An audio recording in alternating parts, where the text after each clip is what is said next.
No, you guys animal handling first, then Talespire.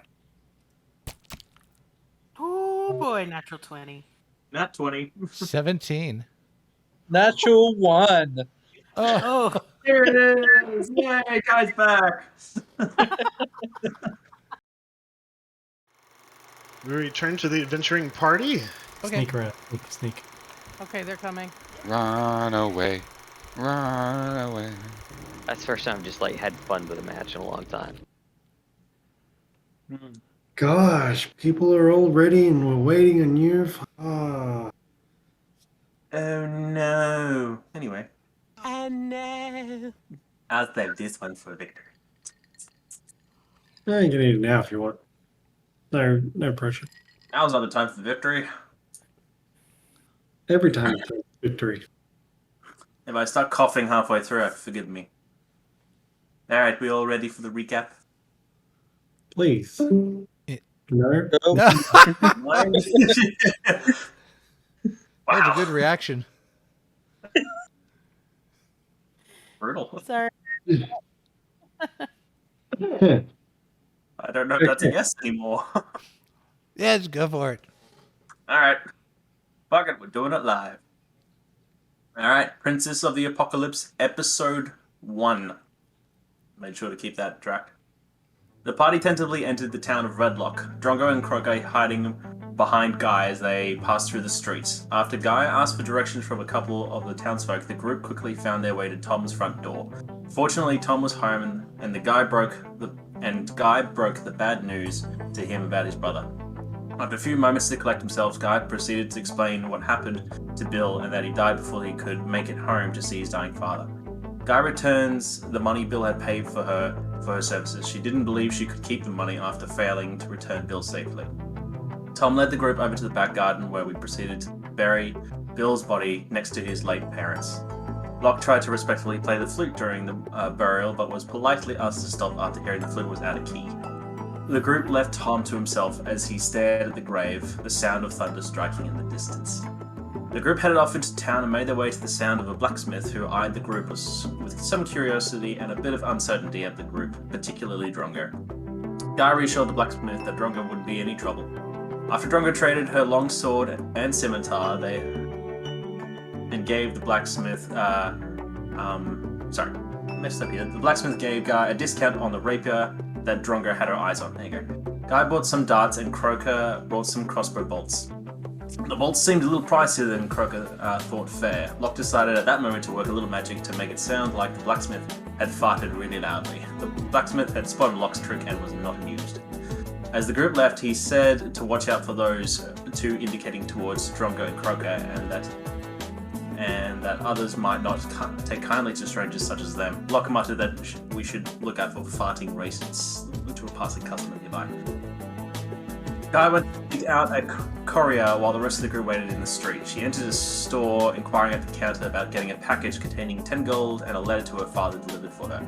After a short chat, some money was exchanged and the package was promised to be delivered for her. Guy regrouped with the rest of the party and we headed off through the town. Later, the group found their way to a front of a tavern called the Swinging Sword. It was getting late in the afternoon, so the group decided to head on in.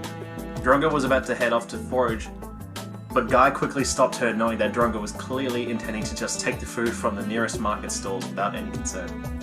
Guy reassured her that they could get some food inside the tavern. Croaker asked whether Drongo understood the concept of trading. After a quick chat with her, Drongo seemed to slowly grasp the concept of exchanging goods for money. At least she kind of understood. Croaker was a little worried that there would be trouble if he and Drongo were seen in the tavern. We all proceeded into the tavern regardless and were greeted by the owner who served up 4 beers to the group, eyeing up Croaker and Drongo in particular. Lokk reassured him that they wouldn't be trouble. Croaker enjoyed the taste of the beer, even opting to pour some of it over himself, satisfied with the feel.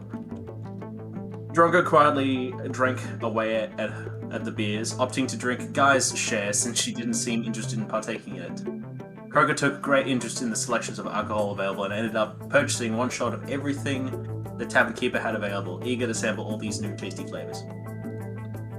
Meanwhile, Lokk challenged a half-orc woman drinking at the end of the bar to a wrestling match for 5 gold, to which she eagerly agreed. After a quick, intense wrestle, Lokk managed to best her, winning the gold, as the half-orc woman swore like a sailor for losing. Lokk took the opportunity to get talking with the woman, hearing about the issues she had with one of the guards leading a caravan. She parted ways with the caravan shortly afterwards. She pointed out that the caravan suspiciously hadn't shown up by now, and it wasn't like them to be late. Lokk and Guy chatted with her for a little while, but didn't get a great deal more useful information from her. Croaker was continuing to eagerly sample all the alcohol served to him by Grawdug, the tavern owner, who gave him a hearty handshake. He was impressed that Croaker was still upstanding even after half of the samples were all gone. After some further chatting with Grawdug about the crazy weather, which at the time had turned into snowfall out the window, he pointed out some other patrons nearby and the what's of going on around here. Lokk overheard some of the exchange between Roka and Drogug, there we go, and took the opportunity to chat with some of the patrons with Croaker's help. We chatted with Eardron, a holy man to the goddess of the dawn, Lathander, known as the Morning Lord. He spoke about some dwarves that hadn't returned from the north near Feathergale Spire, guarded by Windward's Coat. He also mentioned bandits being a little more frequent of late. Croaker politely left after that, while Lokk took a little time to chat further with Idrin about his patron, the Morning Lord, before she headed back to the bar. Meanwhile, Croaker hopped onto a barrel to chat with Lamon, the farmer accidentally startling him at his sudden appearance. After calming him down a bit, Lamon told Croaker about some graves he found east-southeast along Cairn Road, southeast of the Feathergale Spire. By this time, the sun had set, and the group had decided to turn in for the night, opting for the suite upstairs, as Croaker had been keen on having a bath. Kalisa, Grawdug's wife, organised the rooms for the group, while Drongo was happy to sleep outside in the trees, as she usually did. Guy made sure that no one followed Drongo as she left the tavern. The rest of the group settled in their beds, and Croaker settled in his bath for the night. The sun begins to rise. Okay. Croaker, please. I should go like character sheets, shouldn't I? Yeah, get your character sheet ready. There we go. Please give me Constitution saving throw with advantage. Okay. That one. Oh, you son of a bitch, go back. While I'm rolling. Yes. I mean, like, as in, like, opening up to the floor.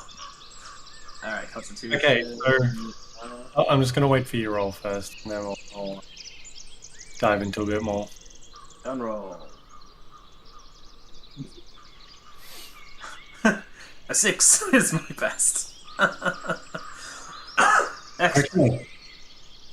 After drinking almost a dozen different spirits, wine, beer, and all these other little concoctions, that was a staggering amount, especially for someone your size.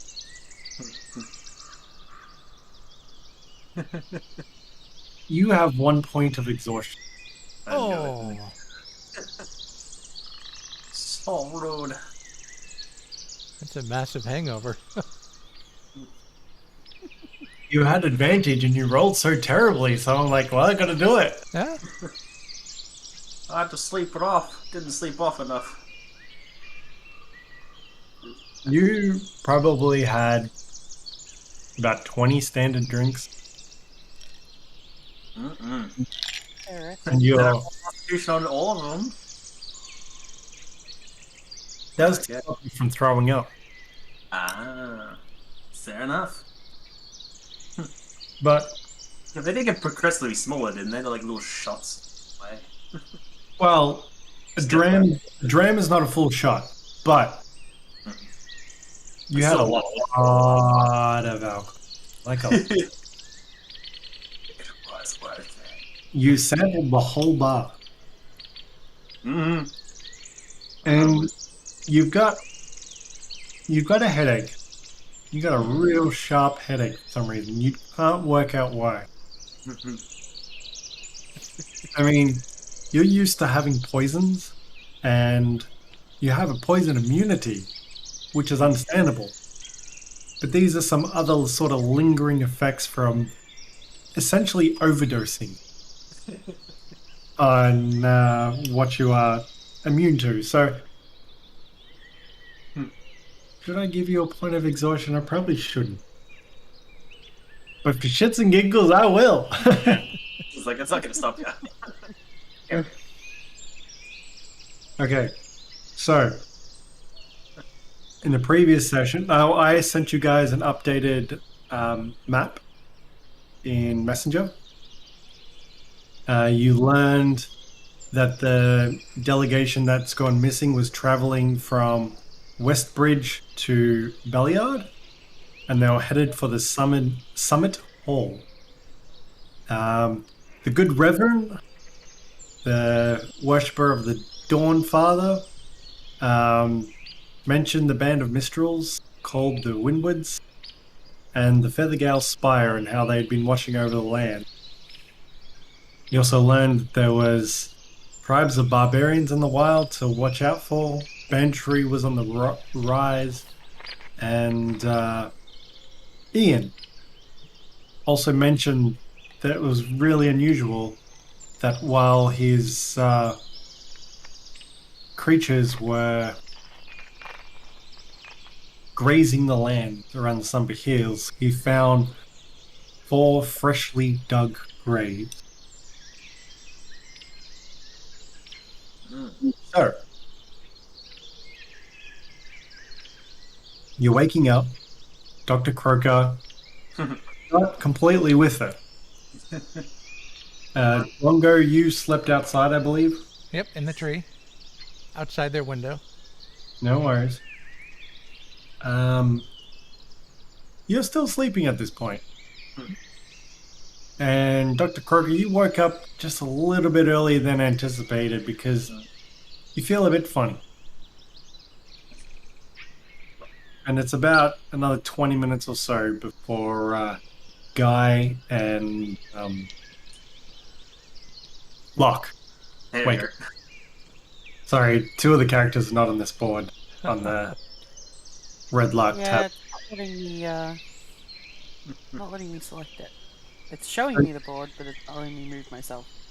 Gotcha, so you can spacebar it, but you can't get to... Oh, wait. Yeah. I know what the problem is.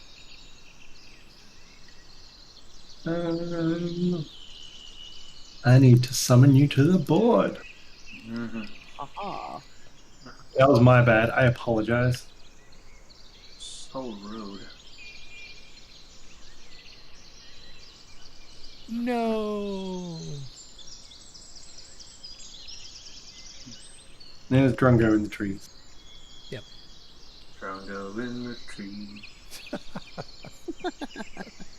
Okay, guys. So, Dr. Croaker feeling unusual for this morning. He's never felt this way before in his life. How are you guys? What are you doing? What's going on? Croaker's just like...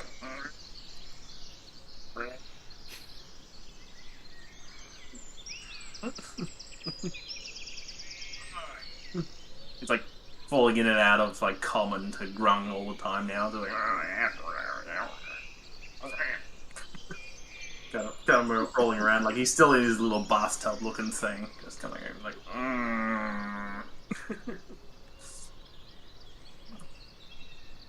And this is one of those mornings where like he's rubbing his temples and he's like he's like dragging his hands down his face and some of his you can see like a congealing skin actually starts to peel off kind of thing. Like,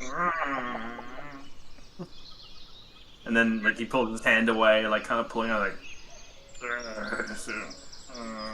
and just starts pulling and rubbing his body, just trying to get all this all this skin off him. It's just all just started shedding. It's like, He's gonna watch this and just be like, I'm real glad that I didn't drink last night.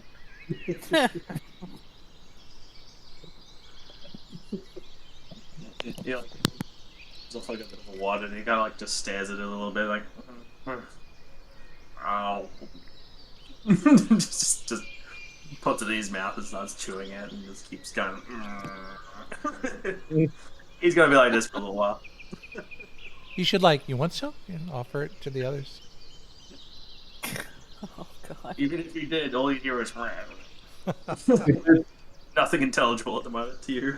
It's at this point that the smell of bacon and eggs starts wafting up to your room. You smell breakfast.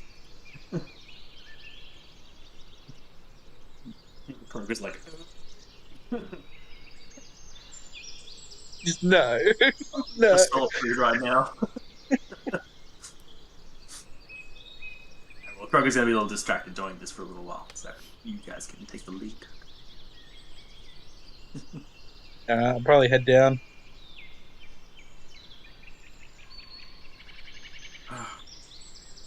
And what about Just Lokk? leave Croaker to his torment, I guess. And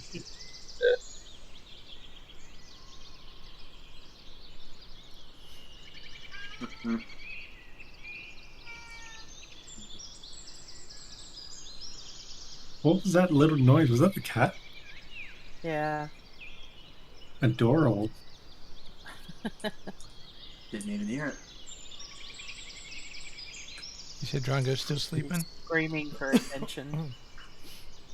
Drongo, you can start to stir and rumble if you would so desire.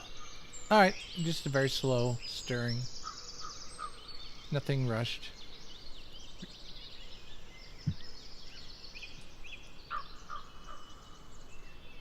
You guys making your way down? yep. Nope. You said no?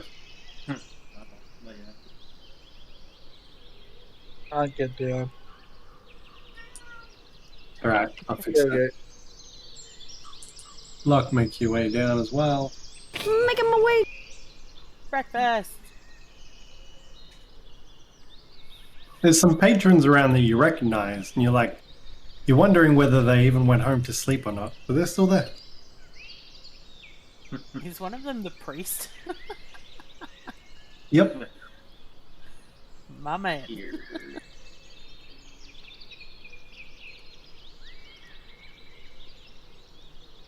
At this time that wait, who was it that told you about the shallow grave? Landon.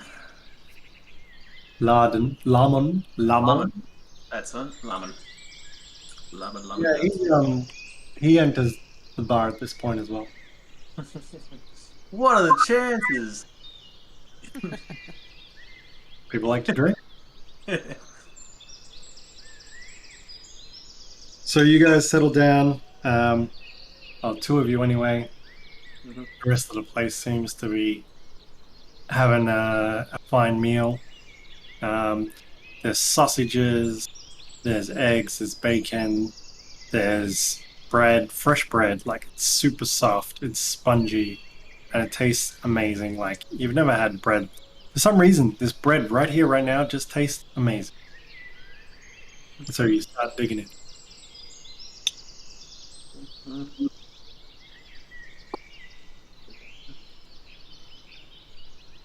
How much time passes at the moment? Because I think Croaker's probably going to take about like 20 minutes. Sure. The there's a stirring coming from the tavern, and all of a sudden Drongo enters, and everybody just stops, turns around and looks at this goblin that's just entered the bar. And you can see some people have got their hands on their weapon. Drongo just rubs your eyes sleepily, trying to find where her party is.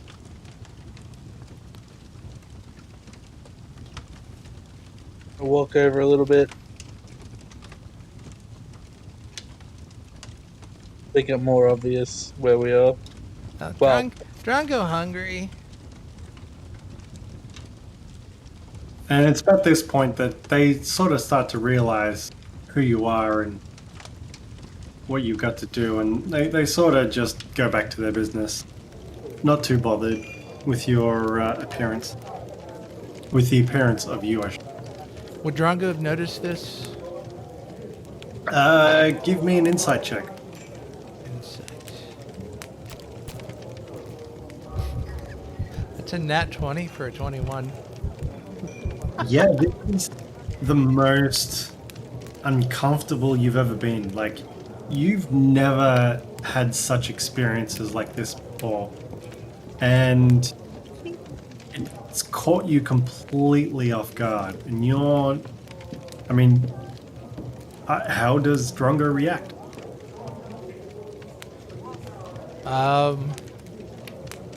Like a deer in the headlights, kind of just paused, like waiting for something bad to happen. It takes several moments, but people start returning to the meals and people ease up and they start to pay you no mind. And just as subtly, she slowly makes her way to Guy, just keeping an eye out now for her hairs are raised in the back of her neck, so yeah, that. I mean, Is there a I what? think it's Splash's phone. Oh, Sorry. What just No, happened? it's Going on great. silent. oh, good. It's about that point that after everybody's sort of gone back to their business, Laman sort of turns and says, I see you're still here. Talking to Drongo? Guy, Lokk, and Drongo. Oh, the group as a whole. Yep. Lokk is stuffing her face and just sort of nods in acknowledgement.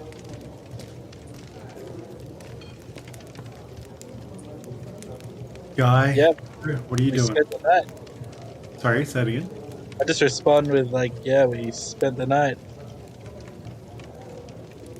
He nods. He understands. He says, "Yeah, I'm heading out to go graze the fields again. I mean, if you're interested, I can show you where those graves were. I mean, you seemed interested on them last night, so." With like half a sausage hanging out of her mouth, Lokk just looks at him and starts like furiously nodding. Right. Well, you're heading out, and sort of looks outside the time, roughly what time of morning.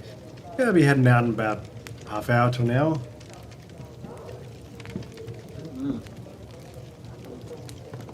Time to eat some food. Ugh. What's the Grung doing? He's slowly making his way down. Make your way back up. Making his way.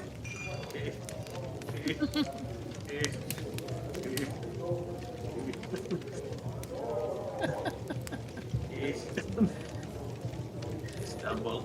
Yeah. Go. Oh, geez, the camera's a bit. Oh no, downstairs. Come on, we can do it. Just work with the camera here. Work with the camera. No. Come back. Here we go. No, you good. You good, buddy. You good. Okay. Okay. Just working with like the gauges on the side. Like, I can't see where the hell I'm going. Alright, I think I got it now.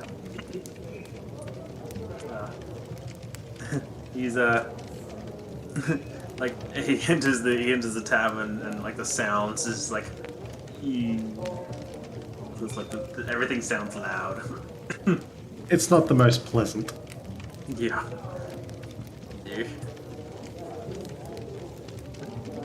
Kind of like stumbling past like kind of like leans against the stool and kind of like just like holds onto it for like dear life for a second, and then go and just gets onto the stool. And then it's like kind of like lays his like chin on the table on the bench top, just tonk like. Frog! That's so loud. Frog? Frog okay? Can you imagine like the smell of his breath right now? Oh. Highly flammable. Someone got to Let fly. me get any open flame. Drongo fix Frog? Oh, please no. It's at about this point that Grodug turns to you as, you need a hair to the dog, and he pours you an ale and he slides it over to you.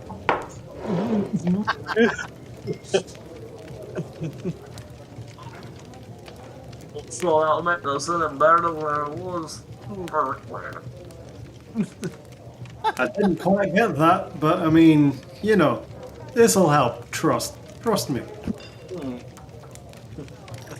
Kind of like peer through one like eye, so the other one's like smushed in. The other one's just like kind of peeking out through the lenses, like looking at him, looking at the drink, looking back at him again. Grodug looks at you, sizes you up, and sort of gets an idea of your situation, grabs a bottle of spirits, pours out a shot, pours it in the beer, pours another shot, pours it in the beer. He's like, yeah, that'll do ya. Slides it over to you. What do you do? I'm trying to inside check, I guess. Roll me an inside check at disadvantage. Yeah, that's what I'm saying. It's gonna be disadvantage. Drongo would actually like to assist him in drinking it. That's a 7. I don't know. I mean, you can try, but the bartender's fairly, I don't know what the word is, adamant that this is for the Grung. No. No. I mean- Drongo wants to help him drink it, not drink it for him. We know it's for the You know, for like Dr. hold me Croaker. back and just pour it down my gullet. Yeah, it's like, here, Drongo, help. Oh god. Is that what's happening? That makes so much sense, Ken. Thank you. What is this happening? That's completely up to you. Yeah, you can tell her to stop. From your role, you're not too sure that this is the best idea. But you really don't know. You're none the wiser. Yeah, right. So it's just like it's kind of like the hands kind of like just slide over the bench top. So like no real effort. Like grab and drag it myself. He also puts a plate of greasy food in front of you. He's like, and a small loaf of bread. He's like, yeah, get that in here and have this, and you'll be right, Zreen. I'm gonna move one seat over just in case. Whatever, slash zone, very good. Yeah. Alright, he like using the bench top as like the support and just tilts it towards his face. Just making sure your hands are out. And just tries to take a swig. I mean, it doesn't taste bad. You just not. You're just really hesitant.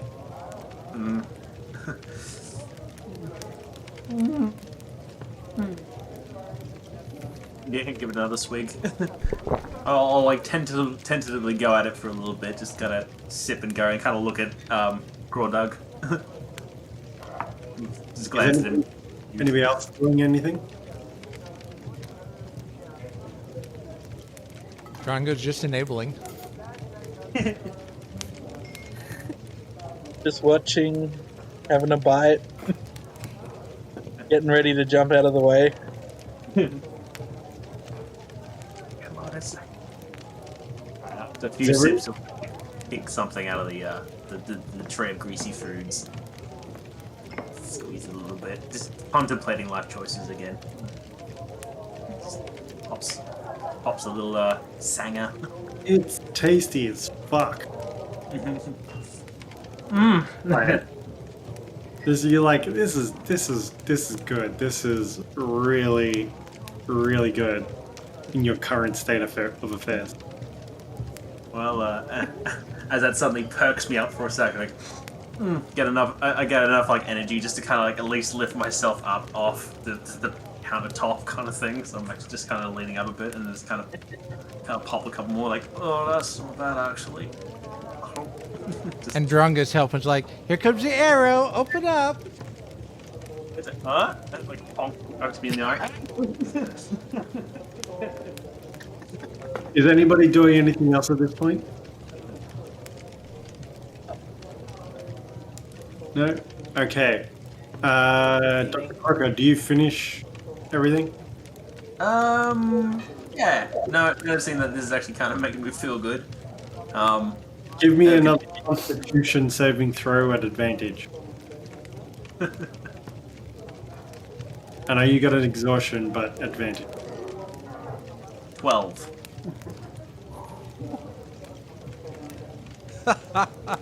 You don't feel bad. You're in good condition. I was close to bad condition, but I'm okay now. You're okay. You're feeling okay. Okay. Yeah. Much obliged, Grog. Does the headache go anytime soon? You'll be fine. Right. Hopefully I'm able to push through this layer. Kind of like ruffles through his bag to see if he has anything he knows is good for headaches at all.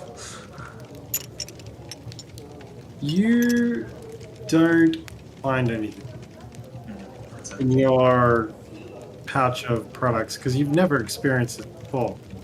Completely unique. Is this common? You don't get much of a response from Grodud. It's about this point that Lamon starts making his way towards the door. Making our way back up. Do I actually see him going as I'm facing that direction?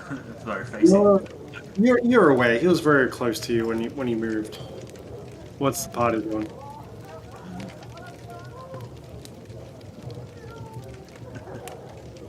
Who's gonna jump onto it? Come on, people.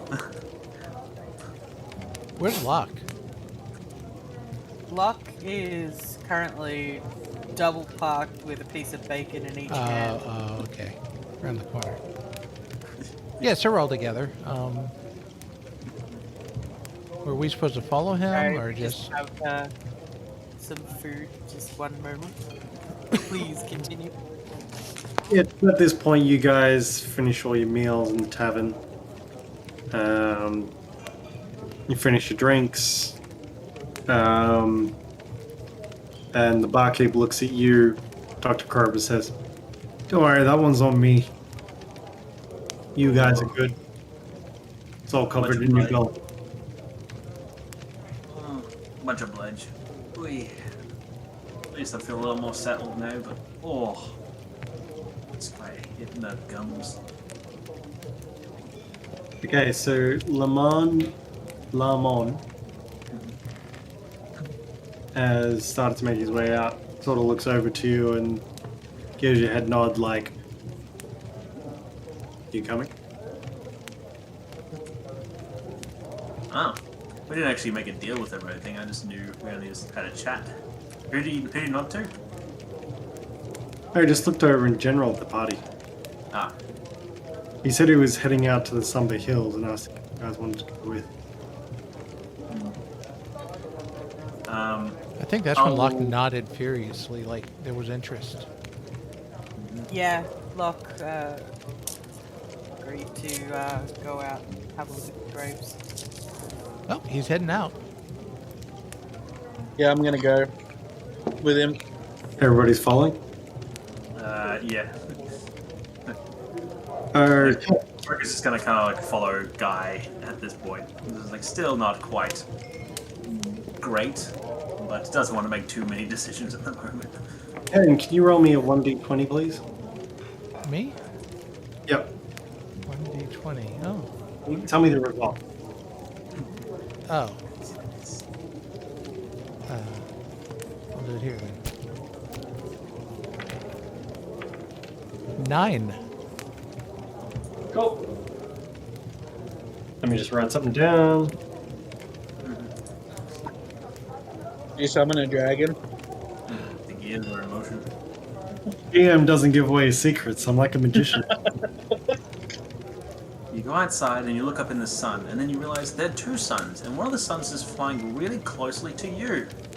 Fireball! Yeah. Okay. So, everybody, we're going to switch boards to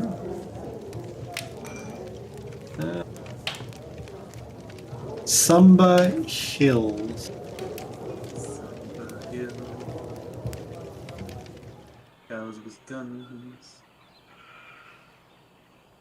Summer Hills, there we are. It would have been nice to be Summer Hills because you could get the idea of the season and the warmth and the breeze. Mm-hmm. What, cat? Meow, meow, meow, meow, meow. Ah, we're over here. Here we are. I'm playing in the duh. We're in the rocks.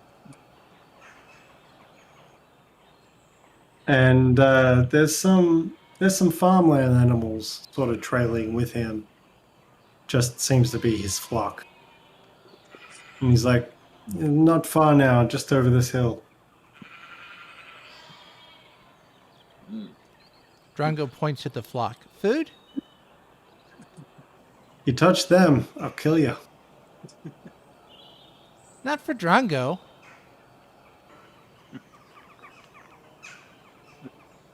He looks at you puzzled and just continues walking. She was trying to ask if he was going to eat them as food. But that was just the limit of her. In character, he's still confused. It's about Croaker's like squinting at the sunlight most of the sorry, and trying to keep his eyes away from the sun, just squinting a lot. So it's on a barren hilltop a few miles from Redlark. You find 4 freshly dug shallow graves.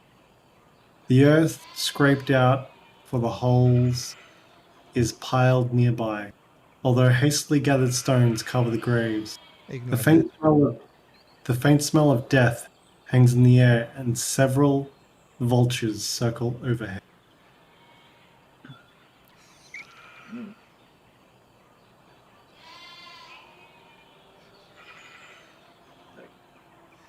She doesn't say it, but she does look at the vulture and go, food?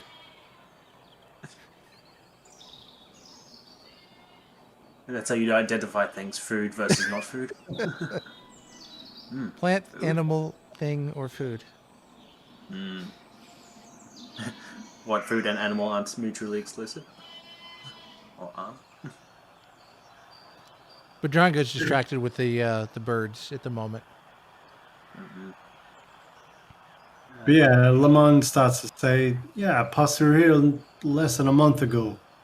There are no graves on my previous visit. I found them just a few days ago. No idea who might be buried, but none of the folk of Redlark are missing, so no idea. Mostly these hills seem uninhabited. Are there like goat tracks around here that people usually take, or is this just an open area that no one usually passes through besides just hill, I guess? What are you doing to determine the area? That's more like an open question. In character or for the DM? Character. Right. So what are you doing? I was asking that question to Laman. Do you want to rephrase it? Say it one more time for me, please. I said, is there like a goat track or something that people usually travel around through these parts, or is it just yourself that kind of just mosey on through this area, not realistic and stuff like this? Usually just my sheep and myself. It's not really a path traveled. It's just some grass for grazing. You know what I mean?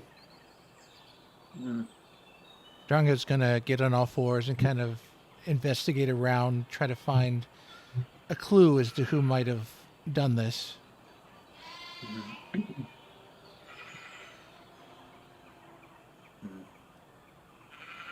Croaker would like to investigate this grave. Well, shallow grave, I guess. Trying to, well, I guess part some of the rock to see if there's an actual person or something else beneath it. Okay. Would like So to assist with any investigations, by the way. okay. So, let's see. Can I get an investigation check from Drongo?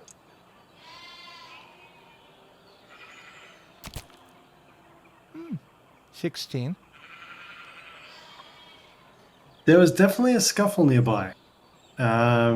You sort of make out sort of tracks and dirt that's been kicked around and some tree branches that have been broken. It seems very out of the ordinary. Something definitely went down. And so are you just excavating one grave? Well, one at a time, sure. At least one. Okay, so the first grave you dig up, you find dwarf, and he's dressed in some artesian robe. Give me just a straight investigation check, since you've got assistance from Lokk. 17. 17. You make out this guy seems to have been a smith from Mirabar. Mirabar. Do I even know where that is? It's on the map. No, it's north. It's far north. Past Tribal. A dwarven smith. As you go to the next grave, you find a human female warrior dressed in a black surcoat, and there's a red axe on this clothing. And who's local to the area besides Drongo? Is anybody else, or you guys are just sort of traveling through? Traveling for Lokk. Probably traveling. Cool. Okay, Drongo, you recognize this symbol. It's familiar to you. You're not sure how you know it or why you know it, but you're like, Mirabar army? Questioningly, and you make note. Well, you make notice of that. It's Okay. like pulls out a monocle, a little piece of paper, like, yes, really interesting. The third grave, you find a human male warrior dressed in a black cloak with a strange stony armor.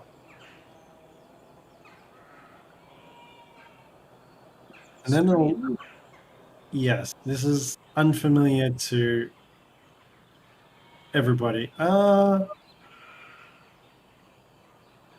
History? So we're looking at the third one at the moment. Well, you're being assisted still, so give me just a straight history check, please. History.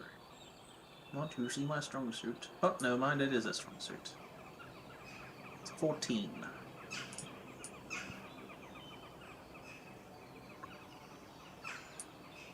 All right. Uh, This is- apparently this is an earth cult. Earth cult. Yeah. And this is surprising. You're not sure why an earth cultist would be here. And then as you dig up the last grave, you find a male human in a white robe with black feathers at the shoulders.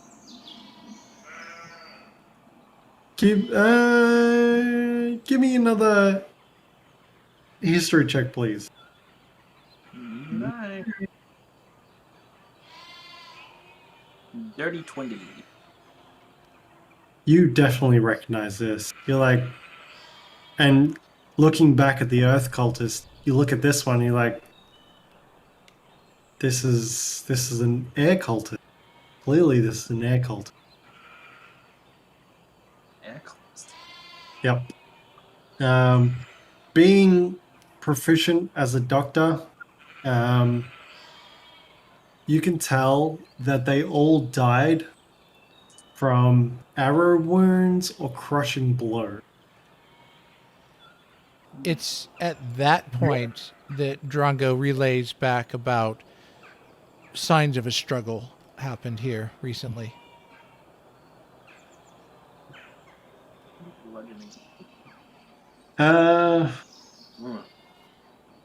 With the Yep. first two, sorry. Yep. With the first two, now that I see like an earth cultist and an air cultist, do the other two seem like cultists as well? The first two, the dwarf and the female? No, they're recognized as one was a smith from Mirabar, the other one was Mirabar Army. You're about army. Everybody give me a history check. Elliot, you're a disadvantage. Whee!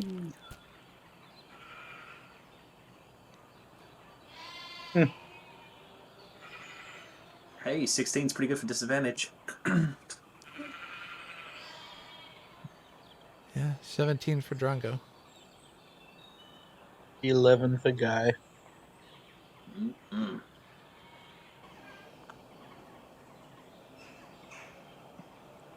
Luck. What'd you get?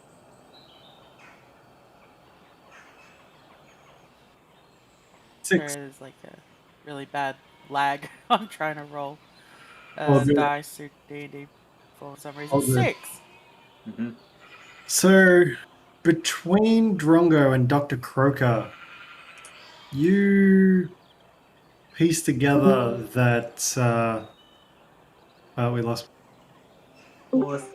Unpause. Drongo and Dr. Croaker, you sort of piece together that it's the Earth cultists that bury their dead, because you know that they believe that everything should return to the Earth and ultimately consumed by the Earth. But doesn't everybody bury their dead? Got a point there. A lot of people do. Well, judging by this, that there's an air cultist, Mirabar people, and an air cultist, you kind of assume that, well, not everybody buries everything. Because, so Drongo, what you found is the collection of tracks, broken arrows, a discarded javelin, and a tattered grey cloak in your investigation. Mm-hmm. And you, as a collective, you sort of piece together that this was something that was a battle that was won by the Earth cultists, and that's why that everybody here is buried. Yeah. Because it's not common for a battlefield that everybody's buried from multiple sides. Yes, out of character, out of game, everybody buries their deads, quote unquote, or cremation, etc. but it's not common for what looks like a battle to have happened and everybody here to be buried. And that's what makes you think that it was the Earth cultists that were responsible for this, because they believe that everything should ultimately be consumed by the Earth. No, that's fair. That's good logic. I just didn't want to be like, you know, people normally bury their dead, so it's nothing I would normally think about, but that Yeah, that I logically would make sense. I wanted to make sure I explained it correctly Yeah. as well. So, the Earth cultists bury their dead, so it's likely the Earth cultists won this fight. Or were the victors in this skirmish. But she looks, Drongo looks around, but where go? Where Earth cultists go? Croaker's gonna like look over to Laman and ask, "You recognize any of these?" Laman has a look over at the bodies.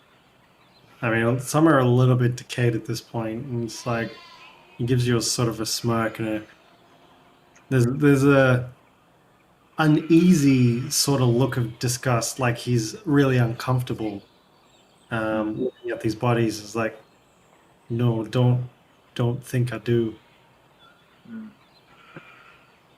Well, I point out to the two and go,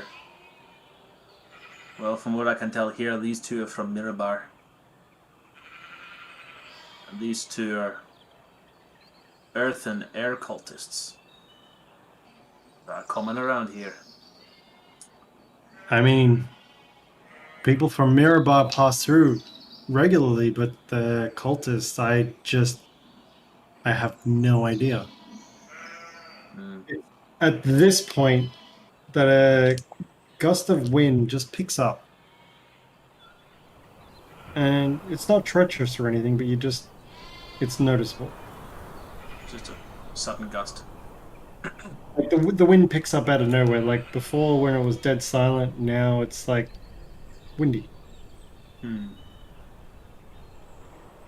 Alright, well, with all that information, I started placing the rocks back onto the exhumed bodies.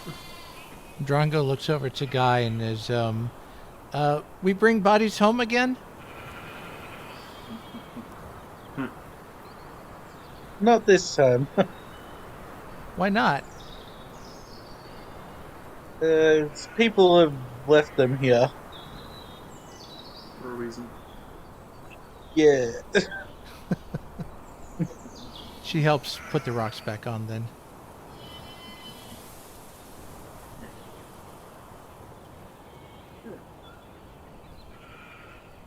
Wow.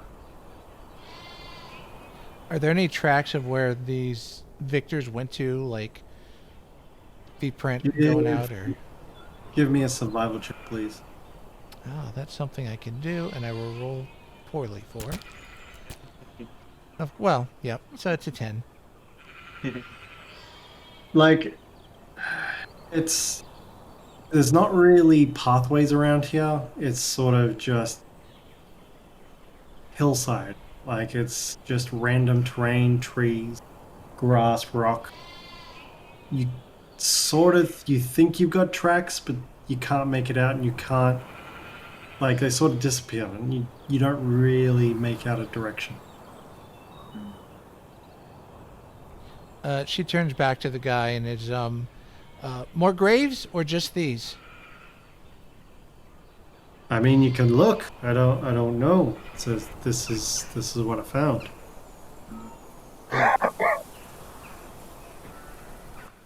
I'll look to Laman and just say, well, we've got some information from this. You can probably just head on your way. You probably won't get much more out of what we've already told you. We'll see if we can figure out what this thing is about. I mean, best of luck to you. I mean, I hope something good comes of this. But yeah, me and my flock be on our way. But it's at this point, before he leaves, you realize from these hills, you have a good view of the surrounding area in this vantage point. several miles to the west, you can make out this tiny outline of Redlark, and the thin line marking the long road between it. And then several miles to the northeast, you see a slender old tower circled by large birds, and there's nothing else around. I pause and call out to Laman as he's starting to head away, and he goes, "Is that the Feathergale spire over there?" He looks out to the northeast. It's like, yeah, believe it is. Do you think they have a chance of knowing what this would have been about too? I mean, you can always try. They typically protect the lands around here. All right. Well, I mean, I'm sure they've got the best interest of this place for them, for everybody. You know what I'm saying? fair enough. Maybe we might have to drop by and ask him some questions. Maybe they'll know. Share some light on this. Well, I'll look at Guy and go, well, what do you think? I think we should probably head over to that tower. Yeah, the Windwood folk, I think that was what they called them. They protect these lands. It was them that were protecting these lands, right? Who's that? Who's that tower? I think there's some kind of like militia or guards for this region. They kind of just watch the place, take care of things, I guess. So if there's anyone around here that might be interested in an issue like this, they probably might. Or they'd already know about it. Mm-hmm. Good place to ask questions. Mm. Well, I'm happy to head that way. I got nothing else to do. Okay, so That sorry, what was that, Will? said I'm keen for that. All right, so you guys, is there anything anybody else wants to do here at this point in time? I guess see the scuffle fight area was it? I guess if Drongo already pointed that out. So if Drongo pointed what out? Sorry. Where the fight was. Yeah, he just wants to see if there's more details he can get.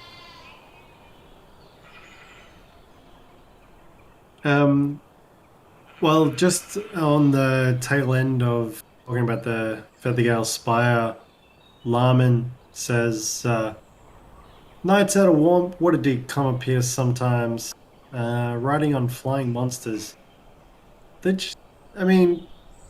They look over the lands, I guess they protect it, but I mean, at the same time, they keep to themselves. But, you could give them a visit. Maybe they know, maybe they don't.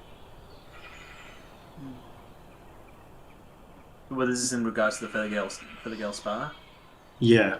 Okay. And the situation on this hillside. Usually keep to themselves. Lawman is a suspicious guy. He knows too much. What even they want with a sheep. That cushy bed for your death. Anyway. Alright, cool. With that information, Croaker would like to just have a look at the area where the fight transpired. See if he...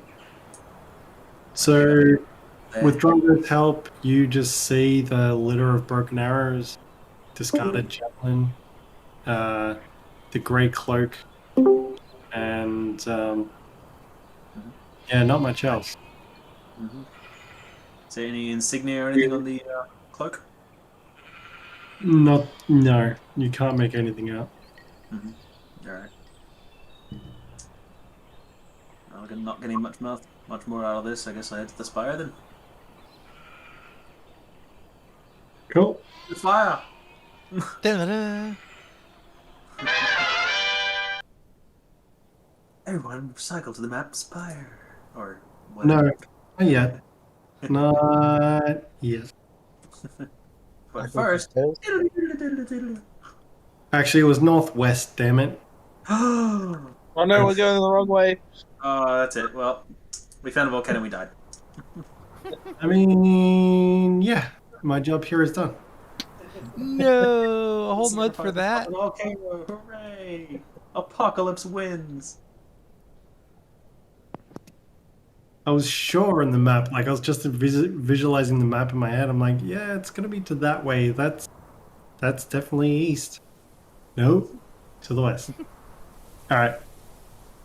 So it took you about half a day, maybe a little less than half a day to get here, and you're like looking at the distance to the spire. You'd think you should be able to get there by the afternoon. Well, why not? Sounds like a good direction to go for. Okay. We can all wait. Cycle Wait. a long rest. No. Croaker has to have his hangover. He has to learn his lesson. Actually, Dr. Croaker, it's about this time with your immunity poison that you no longer have a point of exhaustion. Oh, Nice. interesting. That's just- Suspicious. Just a little bit of flavor. Gotta get the flavor. Flavor. Okay. I like it. Alright, just doing some DM stuff here in the background. Do. Stuff, DM stuff. And everybody can load up the Feather Gale. Yeah. Yeah. Feather Gale Spire. I'm in the water. Where are we going? Out of the water. Feather Gale Spire. Oh, there it is. I was reading it alphabetically, expecting it to. Wait, it is alphabetical. Never mind. Yep. Yes. There's just not much before F. That's a lot of rock. Reminds me of 7 Days to Die, the ruins in the deserts. Yeah, it seems legit. It's pretty cool. I like the map. Okay. I like that cactus. That is a nice cactus.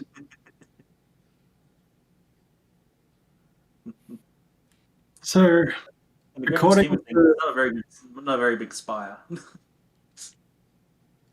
yeah, they did what they could.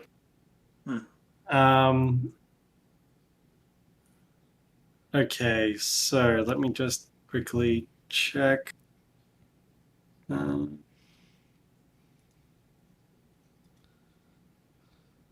So this is, some of you know this as the Sighing Valley.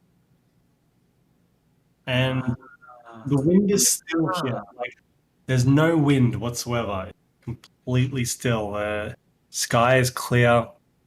The sun is on the horizon, near the horizon. And the Feathergale Spire rises from a pillar of rock high into the air. Tallest point for miles. Built from white limestone and embellished in marble, Spire resembles a gleaming sword that pierces. And I'm going to send you guys Picky Dick. Picky Dick's cool. This is what it would look like in your imagination. Because I say how your imagination was. Where is this? I just posted it in Messenger. Oh, Messenger. Oh, okay. I was looking at Discord. My bad. Neato. Are those the same vultures that we saw earlier?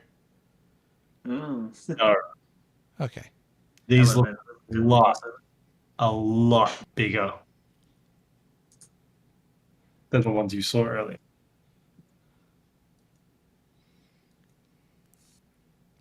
Okay. So, you guys, how are you approaching this? Well, Drongo is trying to stick as close to crevices and corners as she can because instinct kicks in. There's predators in the sky, and she wants to be able to hide if she needs to. How's everybody else approaching? Hmm. Not much cover. Just walk Well, confidently. From the hills, how are you approaching them? From the previous area? Like from the tree line to here, kind of thing you talk about. Yeah. Um, I'm cautiously. assuming the party's taking a direct route. You know, just Yeah. kind of, just Drongo's kind of zigzagging off to the side, trying to. I mean, you could always make sight of the spire. Like it goes almost like, it's a couple hundred feet in the air, so it's really hard to miss. Oh, we can't just walk to it, is what you're saying. No. It's walking towards it. You would always see. I see. You would know where it is based on the skyline. Mm-hmm. So, are you guys all being stealthy? Are you being relaxed? Because, I mean, what are you doing? It seems odd to be stealthy when we're going to be meeting people at a spire, and if we just sneak in, might be, mistranslated as sneaking in to do something malicious. So, just not really hiding, heading straight there. Cool. Unless I can see like a wild animal or wildlife might be around that could make it dangerous. Besides that, then no, just casually heading there. Drongo's trying to be as stealthy as possible, but not lag too far behind the party. I'm gonna walk like An Egyptian. sort of cautiously, but like alert. There's big things flying in the sky. I want to know if they're gonna be swooping. Cool. So you guys make your way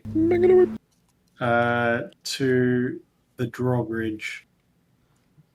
And drawbridge. I've got big news from London. Big news.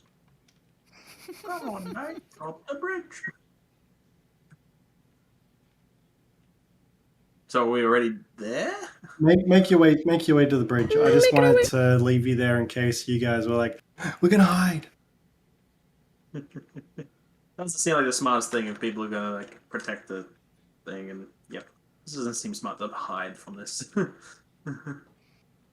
Cool. And as he says that, Drongo hides from this. Yeah. Just kind of back Sounds like a here wall of watching.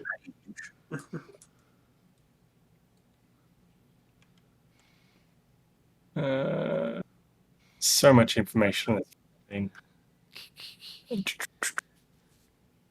No, skip. You shall not pass. So as you get to the drawbridge, a gap of about 20 feet separates the ledge where the path ends from the drawbridge when it's closed in the Feathergale Spire. And it lowers as you approach, and the space between the cliff's edge and the gatehouse drops several hundred feet to the bottom of the canyon. Near the ledge, a brass bell hangs from a wooden post. The bells. Sorry, the bells where? On the post next to the drawbridge. Mm-hmm. And the drawbridge is down or open?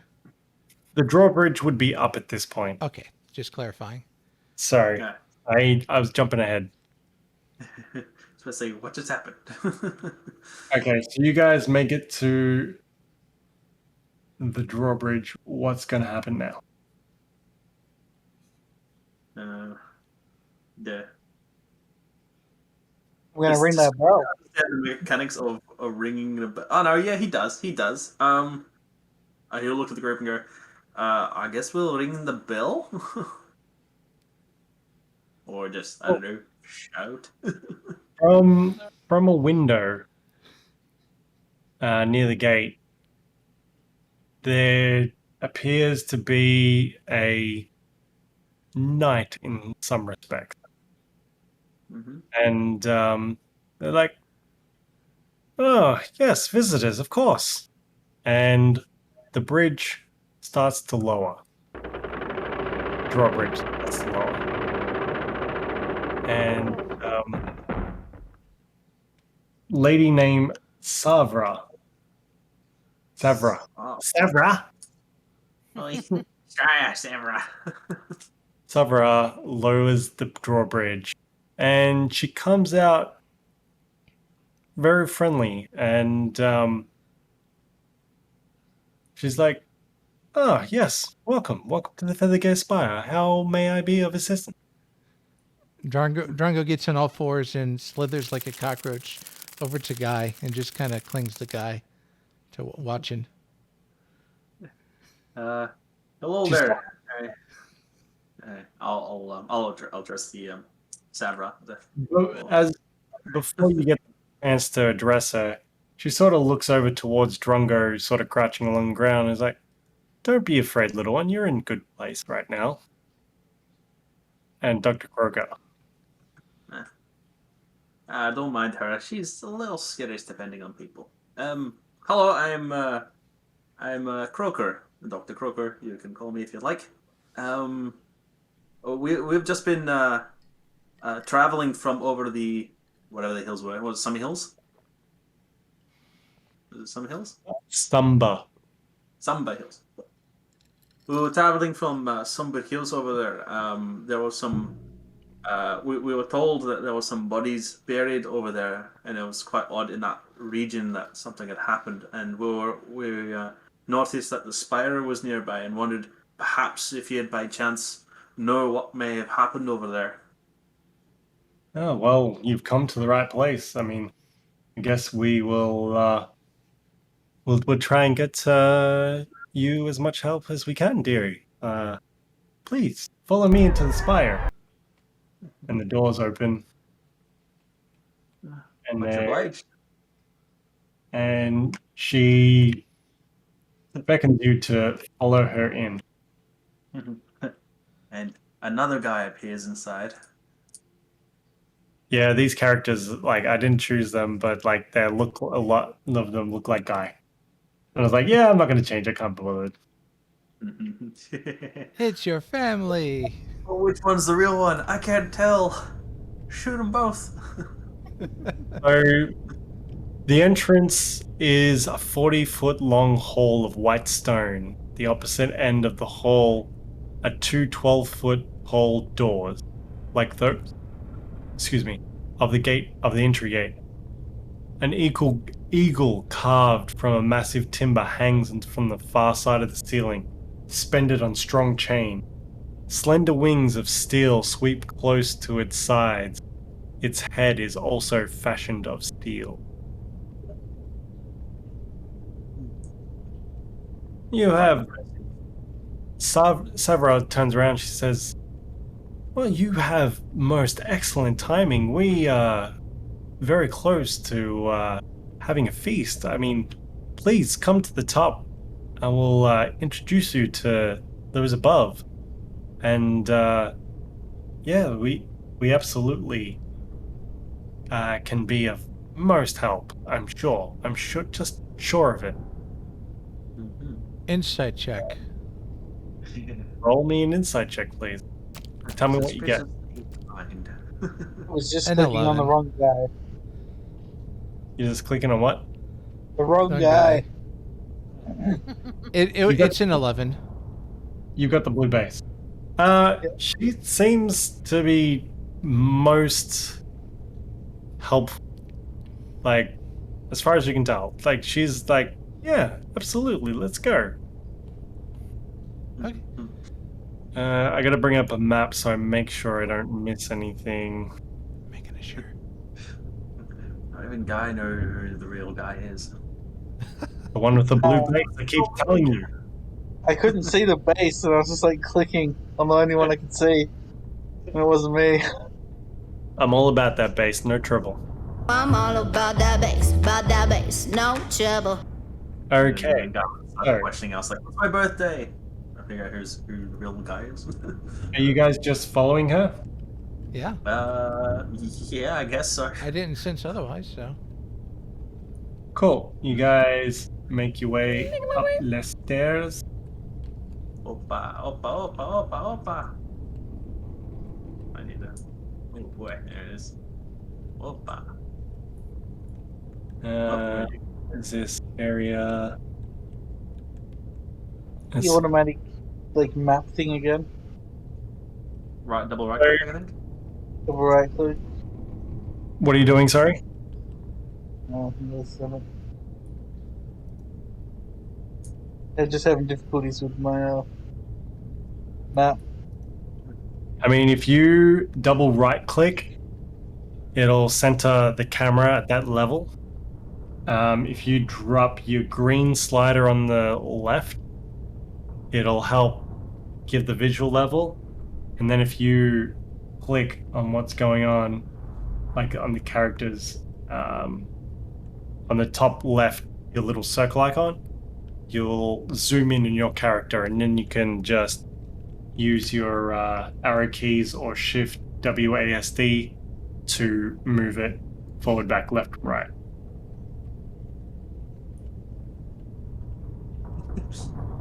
So as you keep going, like these seem to be central stairs that don't make their way up through the spire. God. It's like something I did in Minecraft one time. Ah, I'm winning. Oh god. Man, look at that. There we go. Welcome to the feast. Turns out you're the feast. Ah! Yeah. She's fighting all the copies of her downstairs. Like, no, I am the greatest. Sorry, Guy, you're not the one. You're one of many. Okay, so it's at this point Thavra comes up to this well-clad gentleman. He's the commander of the Feathergale Spire. Feathergale Knight, say, is a well-built male human in early 50s.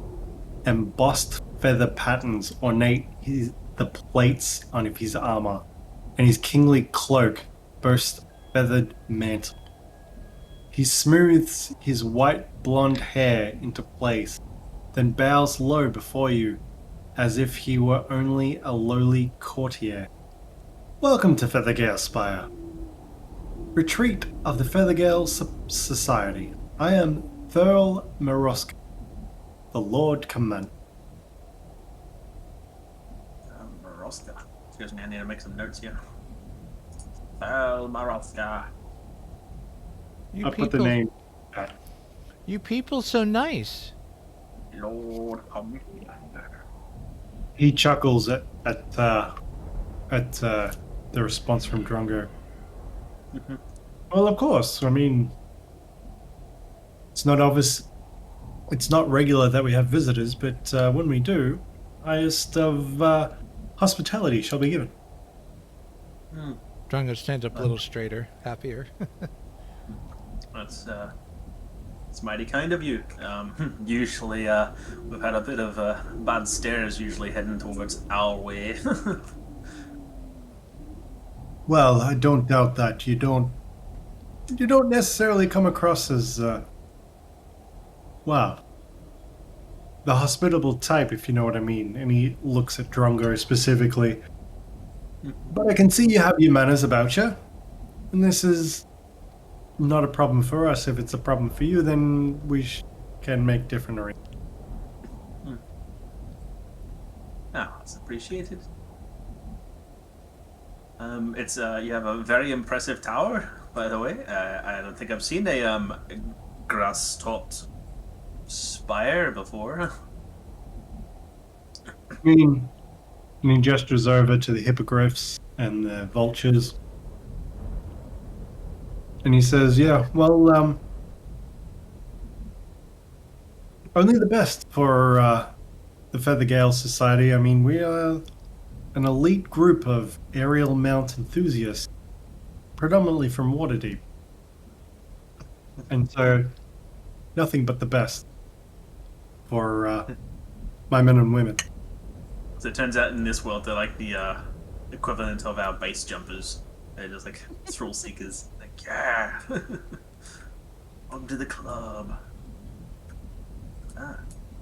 Well, it's nice to meet you. I'm Croaker or Dr. Croaker, depending on like if you like to go by that. This is Drongo over here. She's a good heart. A little skittish at times, but she's good. This is Lokk, and this is Guy. Firstly, thank you for letting us come here in like no notice. We were just inquiring about some graves that we found over in Somber Hill. One of the townsfolk was worried because it was along his sheep path, and he hadn't seen these graves before. They just suddenly popped up, and we were hoping that perhaps you and your prestigious crew of flyers would have known something about this circumstance. It was during the introductions that he personally made his way and shook hands with each person as they were introduced. And Sunbury Hills, you say? I can't say we've had any reports of the Sunbury Hills. Do you have any more information? Well, we found 4 graves, and we did have to exhume them to find out who they may have been. From what we could tell, there was a dwarf and a human female from Moraba. I believe one was a blacksmith and one was part of the Miraba army, because they had that red axe on the clothing signet. But what was really odd is that there was 2 other humans there, but they seemed like they were from the earth and air cultists of sorts. And by judging that they were all buried at site and not quite associated with each other, from what I could tell, it seems like whoever buried them were likely involved in the earth cultists, because they've been known to typically bury their dead of anyone when they perish. Does that sound like anything you might know about? It's during this message that you're conveying that Earl's face sort of darkens a little. And he says, "Great evil lurks among these hills. Depraved cultists led by wretched monsters." And he pauses and takes a breath. "But let us speak of such matters after the feast has warmed our blood. Please, if you would join us. We have a feast below. These matters are unsettling." Well, rightfully so. So do you guys take him up on the invitation? Sure. Um, Cool. Yeah, as Drongo's walking along, following along, she's asking, weather seem weird to you? The weather's been all sorts of interesting, to say the least. You know why? Can't say I do, to be honest. But, around the spire here, it's been quite reasonable. At least I like to think so. Now, let me just get this correct.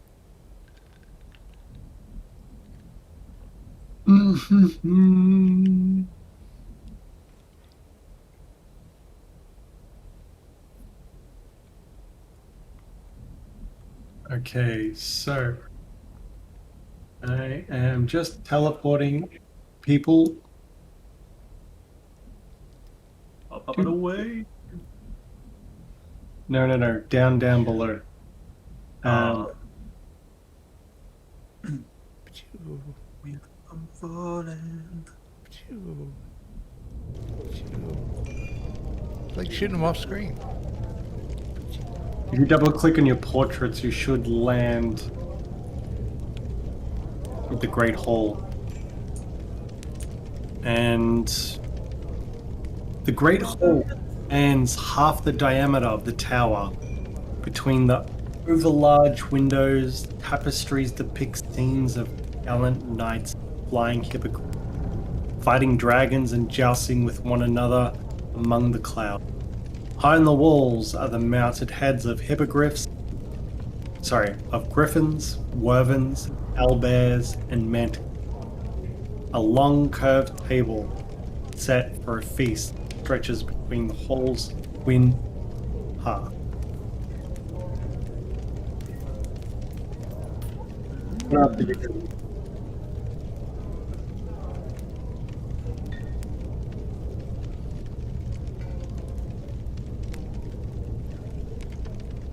Sure, all what? We just enter and see this? So at this table, there's all manner of feast. There's meats, fruits, platters, there's stew, there's like grains, there's anything you could, there's a whole roasted pig with an apple in its mouth just set at the center of the table.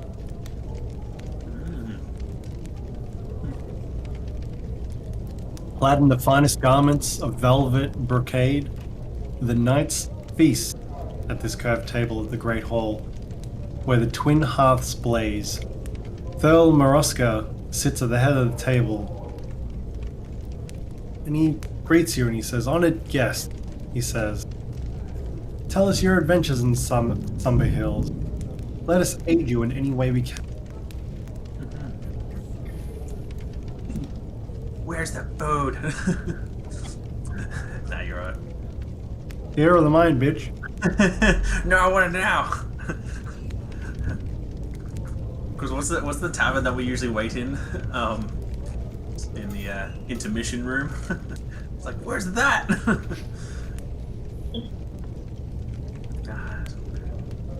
All right, well, I guess I'll take a seat. You eat like this every day? Not always, but this is a good time. Are you celebrating something in particular? We had several of our apprentices graduate to full-fledged members of the Feathergale Spire. They all have their own mounts now, and this is our way of honoring them for their victory, their spoils. Please, tell us, how did this merry band of adventurers come to be? We're gonna do the whole recount? Well, good thing I have all these recaps. Gather around. words. Luck. They listen very intently. If anybody wants to take the floor and have a chat, please do. Drongo would assist. She won't main up the dialogue, but she'll assist with sound effects and extra details. Either one of you guys want to take the floor? Can't follow the recaps. Lokk would be more interested in physically demonstrating her heroics in battle. You know, like flipping around and like punching the air and really like doing the theatrics of it as someone recounts our story. Well, there you go. Drongo and Lokk will recount as to their artistic abilities. I'll try like when they do their little like movements or whatever. I'll try to be like, oh, and this is when we were, doing this, but guy's gonna have a lot of like ahs and ums, and like not trying to decipher what's happening, but also not great at telling stories. You're like a sign language guy on the side. Yeah. They're doing a much worse job. Sound effects person. So as you guys are explaining your story, and Lokk, you're going through your physical movements. You're getting applauded. Like, they are absolutely captivated by your story. They're offering toasts as you talk of your successes. And yeah, they are listening, and this is a hearty meal. Like they're really embracing every word that each one of you has got to say. And is there anything people want to say specifically about their past, like about adventures and so forth? Drongo wouldn't remember details, so. I will mention that we're like looking for, like we found a letter in the bandit caravan, whatever Drongo was locked up in, and it specifically mentions Bastion Thermander. Bastion Thermander. This name escapes me. I'm sorry. I don't know who of which you speak. It's gonna know eventually. What does the letter say? Oh boy. I actually need you to recap this letter because I couldn't find it. I have it. I opened up my wrong notes. So it says 25 gold per living soul delivered to the temple. Bastion Commander. I second that. My notes are correct. No, that is quite puzzling. I mean, that's makes me uneasy to hear that someone would offer gold for a human life in such a measly amount as well. It's disgusting, if you ask me. Drongo, no, right? And he raises his cup to Drongo and he's like, couldn't have said it better myself. And like, you guys haven't you've been regaling stories and they've been cheering and applauding you, and it's about halfway through this meal that the doors of the Great Hall fly open and a sentry from the pinnacle shouts, "Manticore! It's on the move!" At this announcement, please hold. At this announcement, the Feathergale Knights rise as one. Like, they all stand immediately. The feast before you go is unfinished. And Thurl says, "We should take this opportunity to slay the monster." From his finger, he removes a feather patterned gold ring set with garnet and holds it aloft, saying, a prize for one who brings me the beast's head. What is your fate? It's a race. And Moroska looks at you guys and is like, do you care to join us, brave warriors? Does Drongo know what a manticore is? Give me a history check, please. With advantage, if you haven't already. Good, because that was that one's worse. 8 total. The caterpillar. It escapes you. You know it's probably scary. Well, I know what a man is, so I guess it's kind of the same, but scarier. Caterpillar man. Oh jeez. I think hearing Murloc. Wait. Thurl. There we go. Thurl offer that to us, and I was like, oh, warriors, hey? Kind of popping up a little bit. Hello, warrior before. So, out of character, who wants to participate in the Manticore hunt? Drongo's in. It's what she does. I was gonna join. Yeah. So like, well, if there's fight to be having, I'm sure there's people who might need patching up too. Well, I'm not sure you get the chance, but please meet us down in the below, and we'll get you mounted up and ready to fly. Mounted? Wait, what? You guys head down to the stables. There's a circular landing that surrounds the central shaft of the spiral staircase. The landing is piled with supplies and bales of straw. Radiating from the landing are 12 stalls with straw-covered floors. A harness, riding crop, and saddle hang in each stall. Swinging wooden doors cap either end of each stall, one leading from the tower to the stall, and the other from the stall to the open air. Okay. Neat.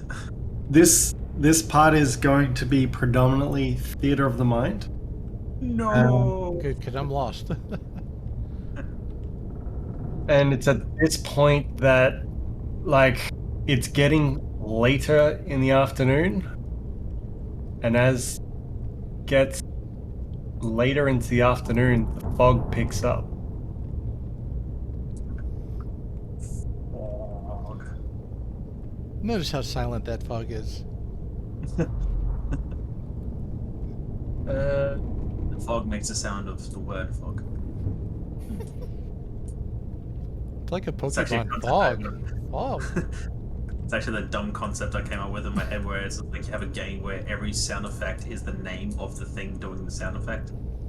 So, like, if you're in a car and the window wipers go, it goes window wiper, window wiper, window wiper. I love like, that. Just shit like that. It's just like, what is Make it happening? happen. That's so good.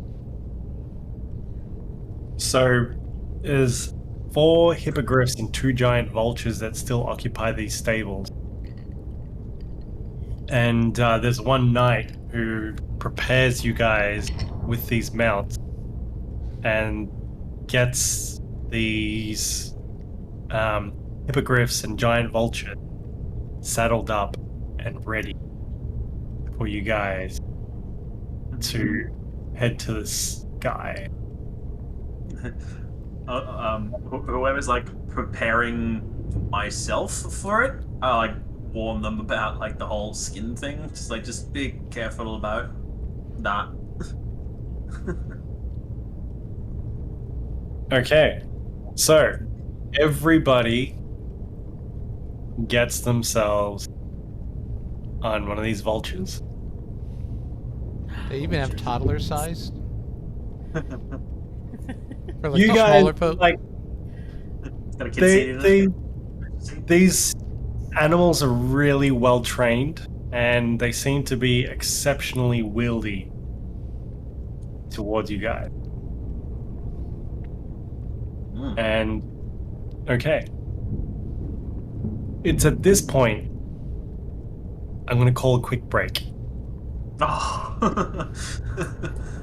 Can people roll me initiative, please? We got a goose. Hell yeah. I'm first, I guess.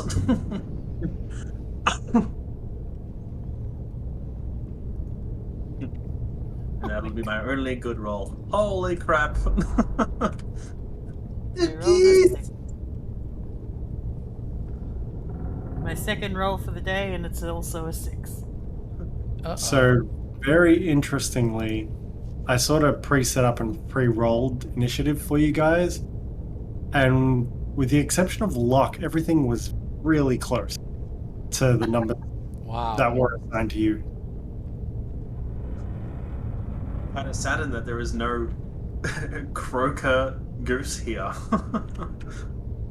There's Dr. Goose. Dr. Goose? Yeah. Where? Let me rename it to Dr. Croaker. Because I only see 3 geese flying here. Is it somewhere else? You don't see Dr. Croaker? Nope. Maybe your green needs to be right. Your green needs to be all the way up, and you guys want to grab your white slider and put it like 2/3 of the way up. Yep, that's all good. Okay. Dr. Croaker. Okay, so can I get everybody to roll me an animal handling check, please? Oh, buddy. Oh, nat 20. Another 22. Everything is going to go downhill from here. I'm going to fall to my death. I know it. Okay, so Drongo, you're the first up, and one of the knights helps you into a stable, and this vulture sort of backs up a little bit, but then suddenly gets close and gets ready and lowers itself down, and the saddle is loaded with it, and you're easily able to mount this vulture, no problems. As Guy enters the stable, with like this vulture turns around and snaps twice, and the knight needs to calm down the vulture and just sort of easy, girl, easy. That not food, that frog. This you're in different stables. You're not together. Okay. So Guy, you settle in, and they load you onto this vulture. Dr. Croaker, as you walk in, this vulture sort of takes a close look and then it brushes its feathers up against you. Just its feathers. And like this bird seems extremely calm and lowers itself down. The saddle gets placed on it, and you're able to easily load up on top of this vulture. Then Lokk, you go into the stable, and this vulture is like not even hesitant. It sees that you're ready. It sees the Feathergale Knight, and it settles in, and it's saddle and everything gets loaded up, and you get placed on the vulture, and before you know it, the 4 of you are out flying into the sky as these wings just spread and take flight. And there's just these big... As you settle in, you get used to the noise, the open air. There's a slight breeze, but there's a heavy fog that sort of settles across over the canyon. And as the moon at this point is out above, it's just a layer of cloud below you. And you're met by the Hippogriffs and the Feathergale Knights, and they ask you, do you want us to fly together, or do you want to make separate parties? I guess you'll lead the way. We don't know what we're looking for. Anybody else got something to say? Yeah, just gonna be.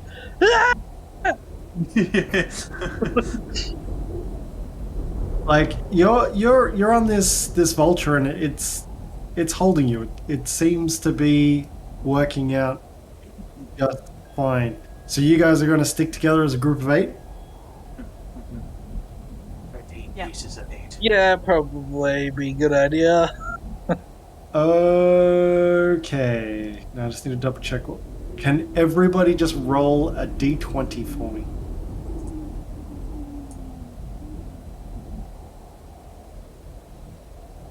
Oh, 18. 13. Waiting for. It's like I'm getting a lot of good rolls. I'm waiting for just to dive.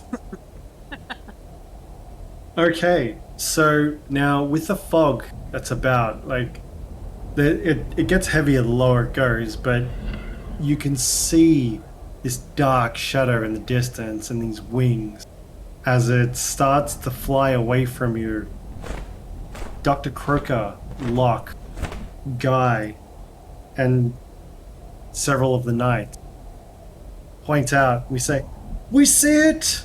Quick, pursue!" And well, you guys are together, so they have horns, but they don't sound them.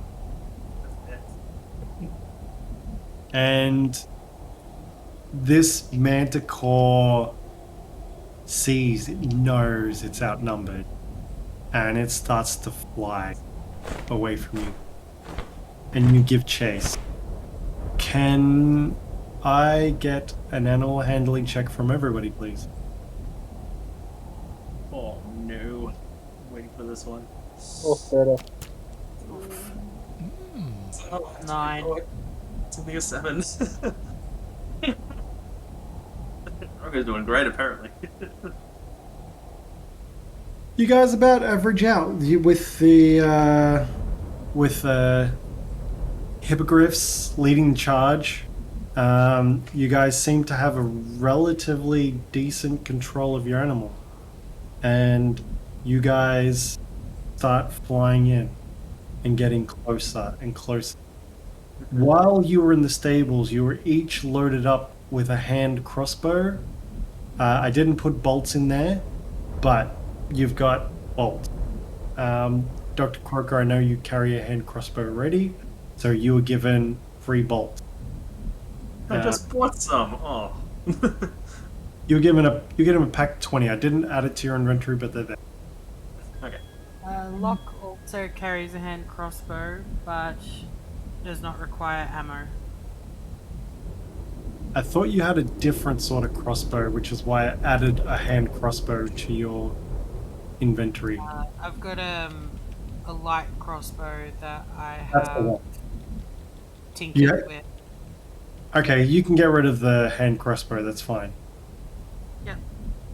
And you also grabbed crossbow bolts, a stack of 20.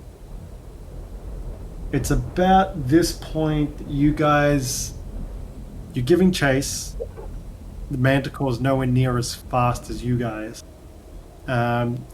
You're about 80 feet away at this point. Mm-hmm. Do you guys want to do anything, or you want to get closer? Within long range, we are. I prepare my crossbow in the wind, like as the cheeks like from the wind. Don't open your mouth, bug. I got one more dice. What? Ah!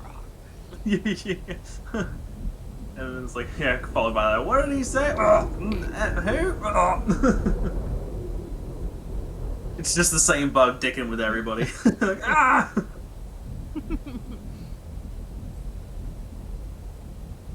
Cool. Anybody firing? Why not? Drongo isn't unless others are. Well, you're gonna see that Dr. Croaker takes aim. Anybody taking a shot, just fire a shot at disadvantage. Okay. Wildly. Let's go my actions. There we are. Take aim and fire. Oh, sorry, disadvantage. Yes. So that's +1. So 15, 12 was my shot. That was a disadvantage as well. Correct. 12 was the disadvantage. Cool. Anybody else? Will and not firing. Okay, so Dr. Croaker's arrow gets so close to the manticore, but it just veers wide as Lokk's arrow makes purchase. Lokk, please roll damage for me, please. Is 10 damage. 10 Nice. damage. As these guys also take aim.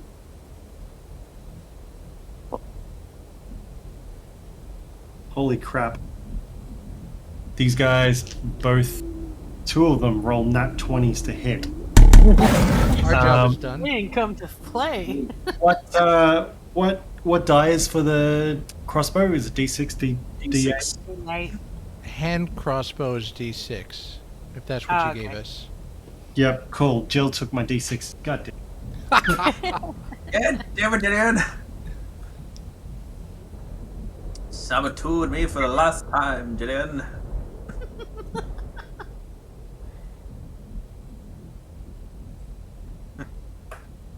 Didn't realize that they were missing. Okay. Cheeky devil.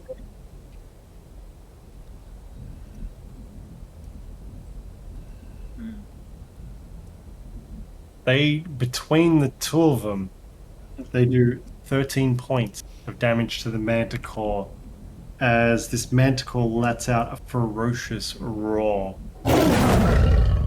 Okay. I need everybody to give me an animal handling check, please.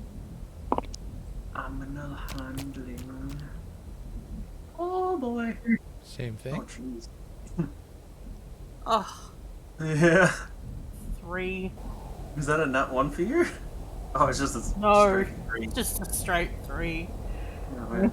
But Okay. it flipped Two from dice, 17 to 3.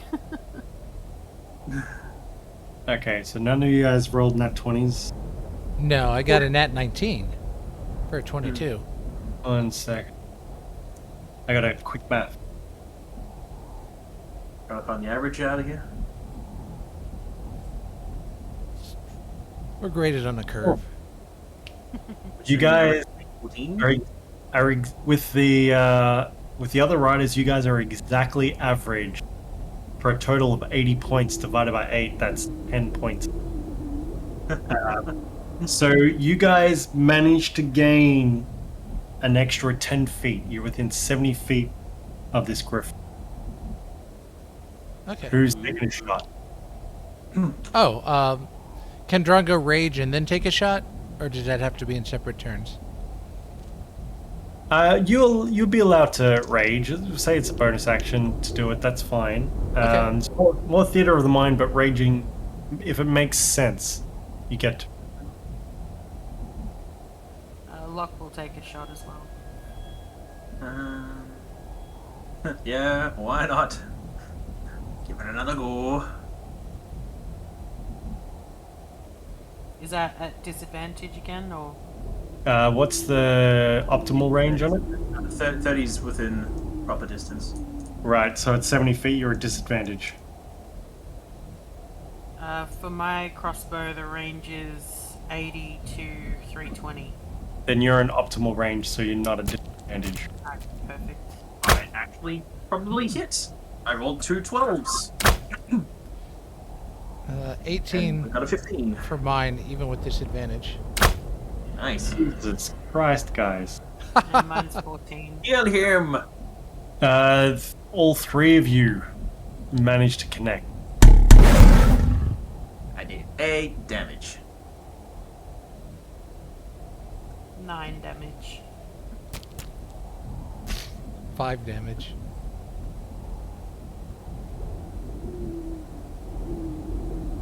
Okay, animal handling check, everybody.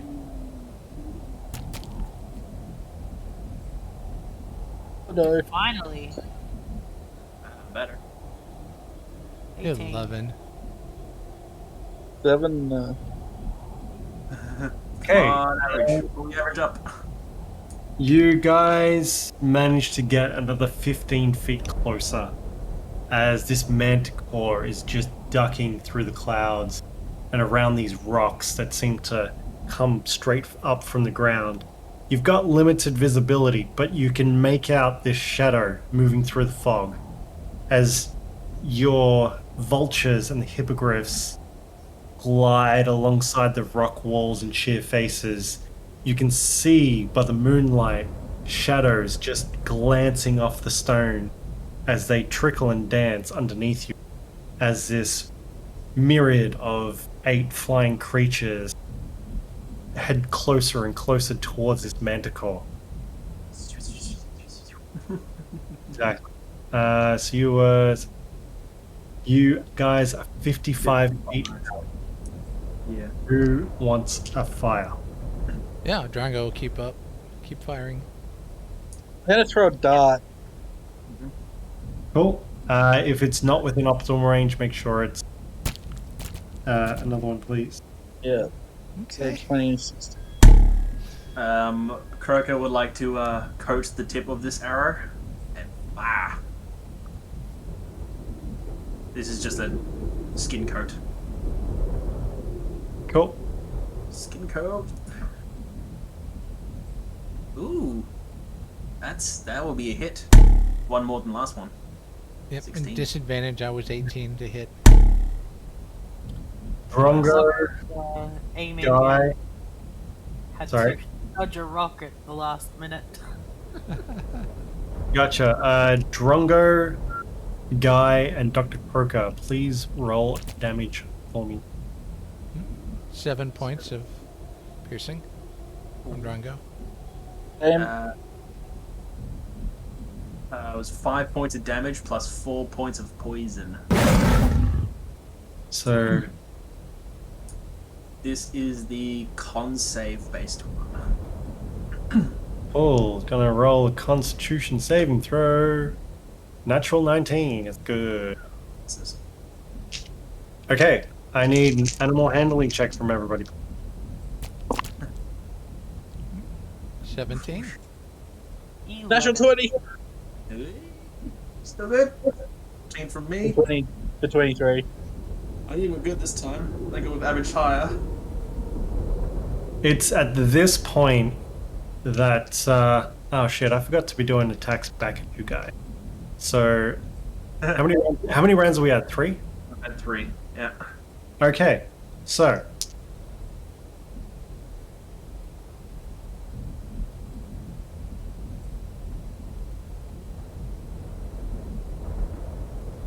let's see.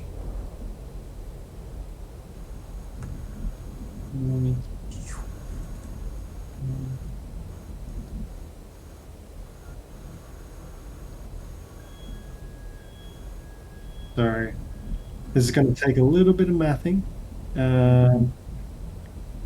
So, Dr. Croaker, no, that's a miss. Feathergale Knight, that's a miss. And Lokk, there's a barb that comes out towards you. And it is a 19 to hit. That's paddling. You take 10 points of piercing damage as the tail spike just pierces your arm and just continues straight out the other side. Gonna go again.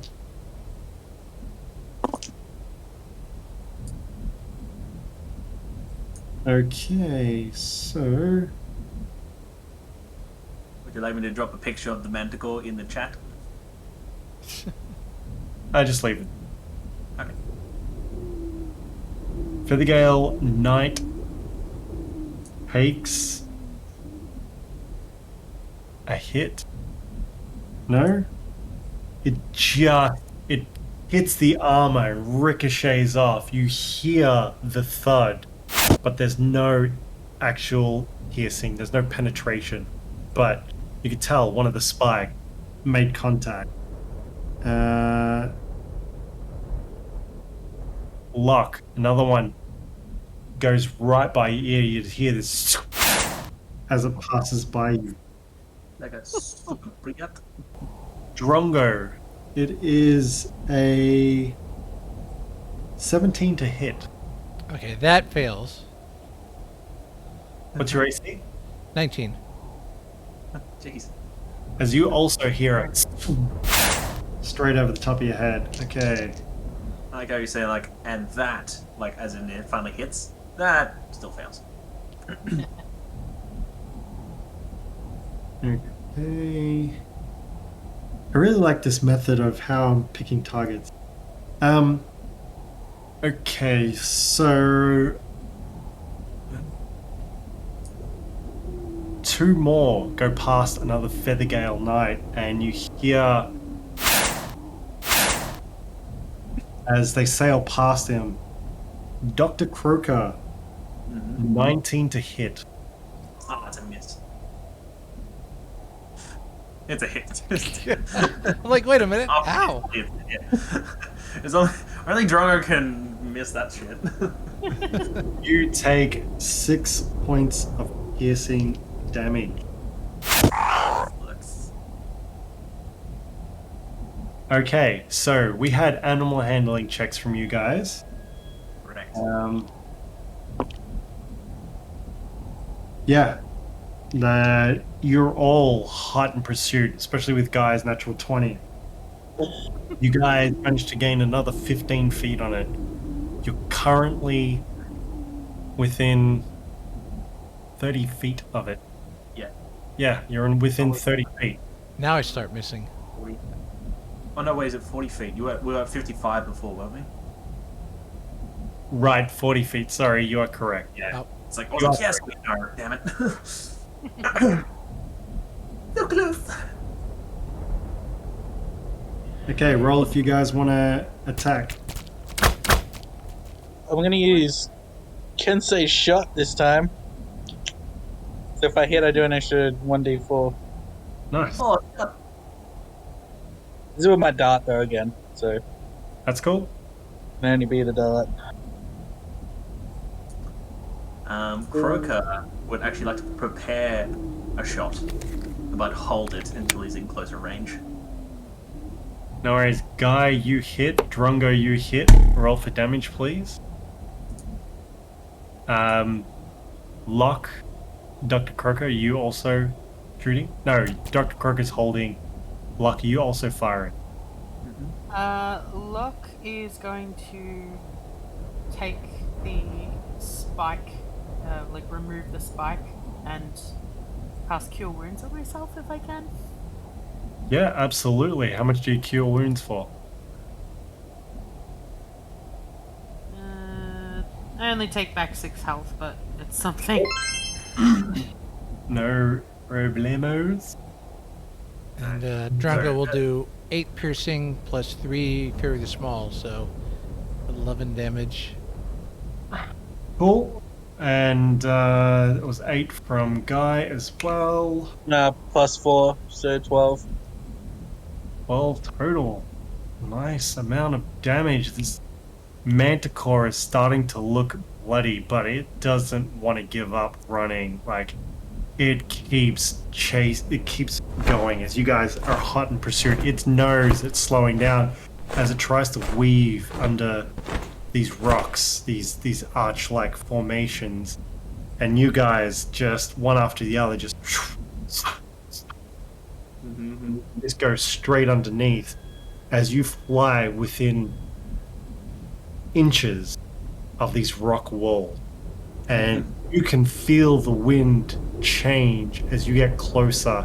As they fly by, you hear the sound of, it's almost like dead silence as you pass these walls and fly through the cloud. Mm-hmm.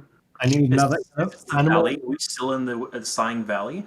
You're in the Sighing Valley. This Okay. valley is enormous. Okay. So let me get you a picture of the Sighing Valley. Mm-hmm. Just to explain, the held action is to fire within 30 feet. And Croaker has coated the arrow in a bottle of poison this time. Gotcha. So if you have a look at Messenger, you'll get a sense of scale versus the spire that you left and how large this canyon is. Goddamn enormous! Jesus H. Christ! Now this is pod racing. Okay. It's working. It's going to shoot out 3 Talespires. Talespires. Yeah. That's a really big needle. Okay. So. This Feathergale Knight takes some serious damage. As he's hit twice. And like you just hear you hear the sound of piercing metal as he takes hits, and the bird is thrown off a little bit of balance. His hippogriff just sort of shudders, and he pulls out. He leaves the battlefield, and just takes shelter to cure himself of his. Okay, and then last hit goes towards another for the Gale Knight, and they also damage, and this was, and he also breaks away and leaves you guys. And as he's taken a serious hit to his chest, he flies off. How much are these things doing? Sorry? How much damage are these guys taking? All of it. DM secrets. Mm-hmm. Okay. With 6 of you in pursuit of this manticore, can I get everybody to roll an animal handling check, please? 11. Oh, Jesus. They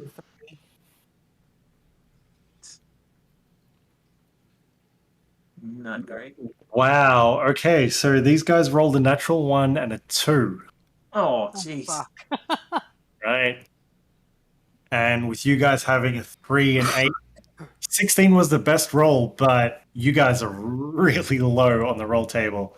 So let me just add that up. I'm curious. So 8 plus 8. The average is probably going to be It's like they're getting demoralized. So out of 60, you guys rolled 41. Yeah, real low. This manticore breaks away across this spire, catches a number of you off guard as you have to break to the right. And you lose ground. You lose a significant amount. You guys pull back and you come back and can I just get everybody to roll a d20?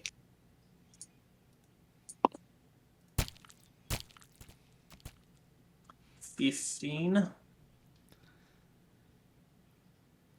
19. 6. 17. Come on, Lokk. What about you, guy? 17. Hey. Who's missing one? I rolled a 6. Everybody rolled. That's great. No. So out of everybody flying, there's a sense of urgency as 3 of these birds sort of twist in the direction of this manticore. Dr. Croaker, Drongo, Guy, you guys understand exactly where this manticore is, and you stay hot on its tail. You guys have lost about 30 feet worth of distance, so you're currently at 70 feet. Mm-hmm. 'Cause that was it. It made a good break. I need anybody who's attacking to make a roll, please. Mm-hmm.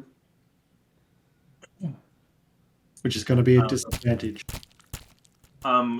Croaker wants to just stow the poison-tipped arrow into the vial, so that it's just pointing into the vial. So he's held that one aside, and just drags it across his skin and fires with just a basic one. Go for it. Poison I'm going to use, I'm just going to clarify, is a top-end one I want to use, just to clarify. Okay. Anyway, but the one I'm using right now is just basic. Roger. Alright. Are we're sitting at 70 feet. 70 feet. Yeah, no. Hey, only a 7. That's a new. Okay. Everybody misses as all these arrows just like you guys really lost your bearings on this manticore, and these arrows just sail through the air past this manticore as it sort of flies. You see it flip back around and screech and roar as another 3 Talespires sail out towards you guys. Tail spikes. Spike. There we go. It's like an entire spire flies at your face. Ah! Good night. Okay. That misses. That misses. This connects as a Feathergale Knight takes it. Damn. Oof. They're like your mirror images. You hear a thunk as it sinks into his chest. But he keeps on riding. He's just holding on. And then you hear him wince in pain. And he changes his mind and he departs. No. More meat. Fuck. Okay. Can I get an animal handling check from everybody, please? Can I get a whoop whoop? Son of a bitch, I hit the corner. 9. 6, glorious 6. Yeah, I've also got a 9 as well. No! So bad. Was it all low? Oh, Guy was the really good one in this one. So I'm looking for an average of 10 to keep up with it. You guys rolled 49 out of 50. Oh. You lose 10 feet. It's within 80 feet distance as it turns around and takes another shot at you guys. Step of the wind. Off the bird. Ah! Okay.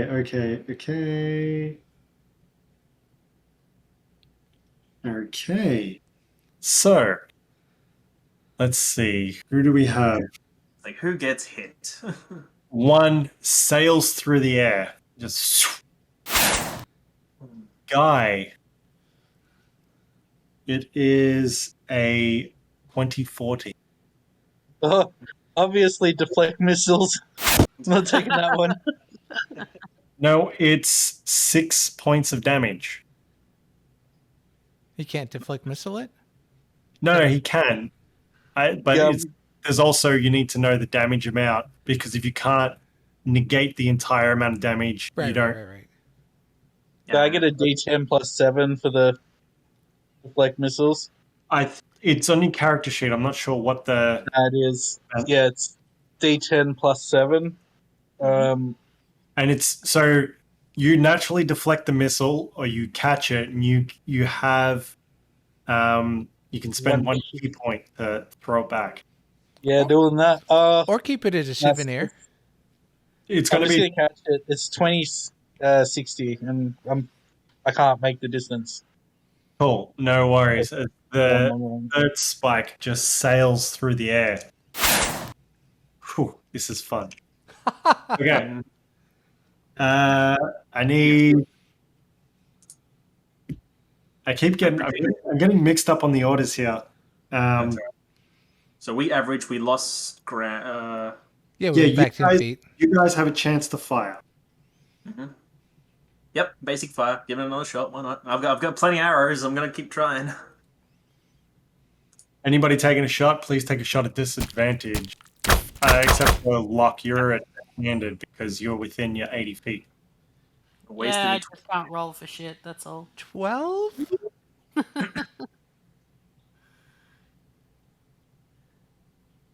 It's an 11 to hit.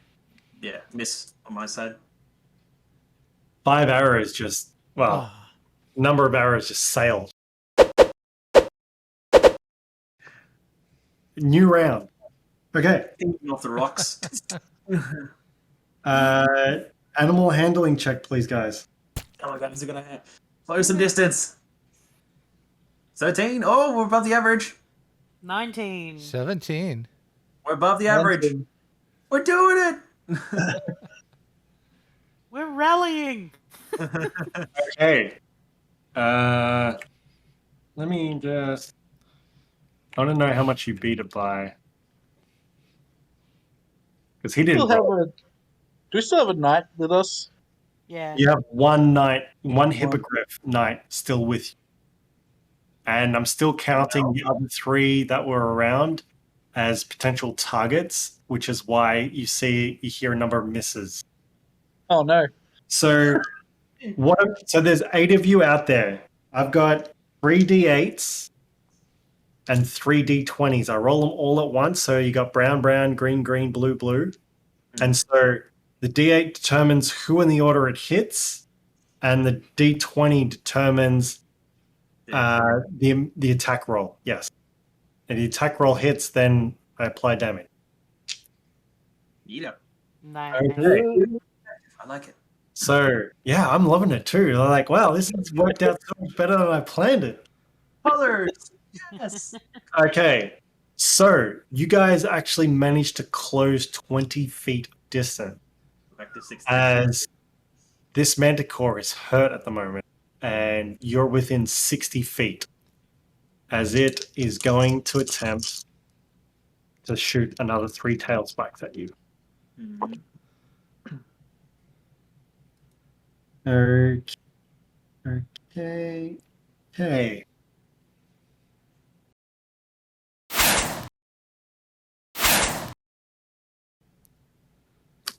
Lokk, that is a 19 to hit. Damn it. Fuck. There's the pause, and they're like, oh no.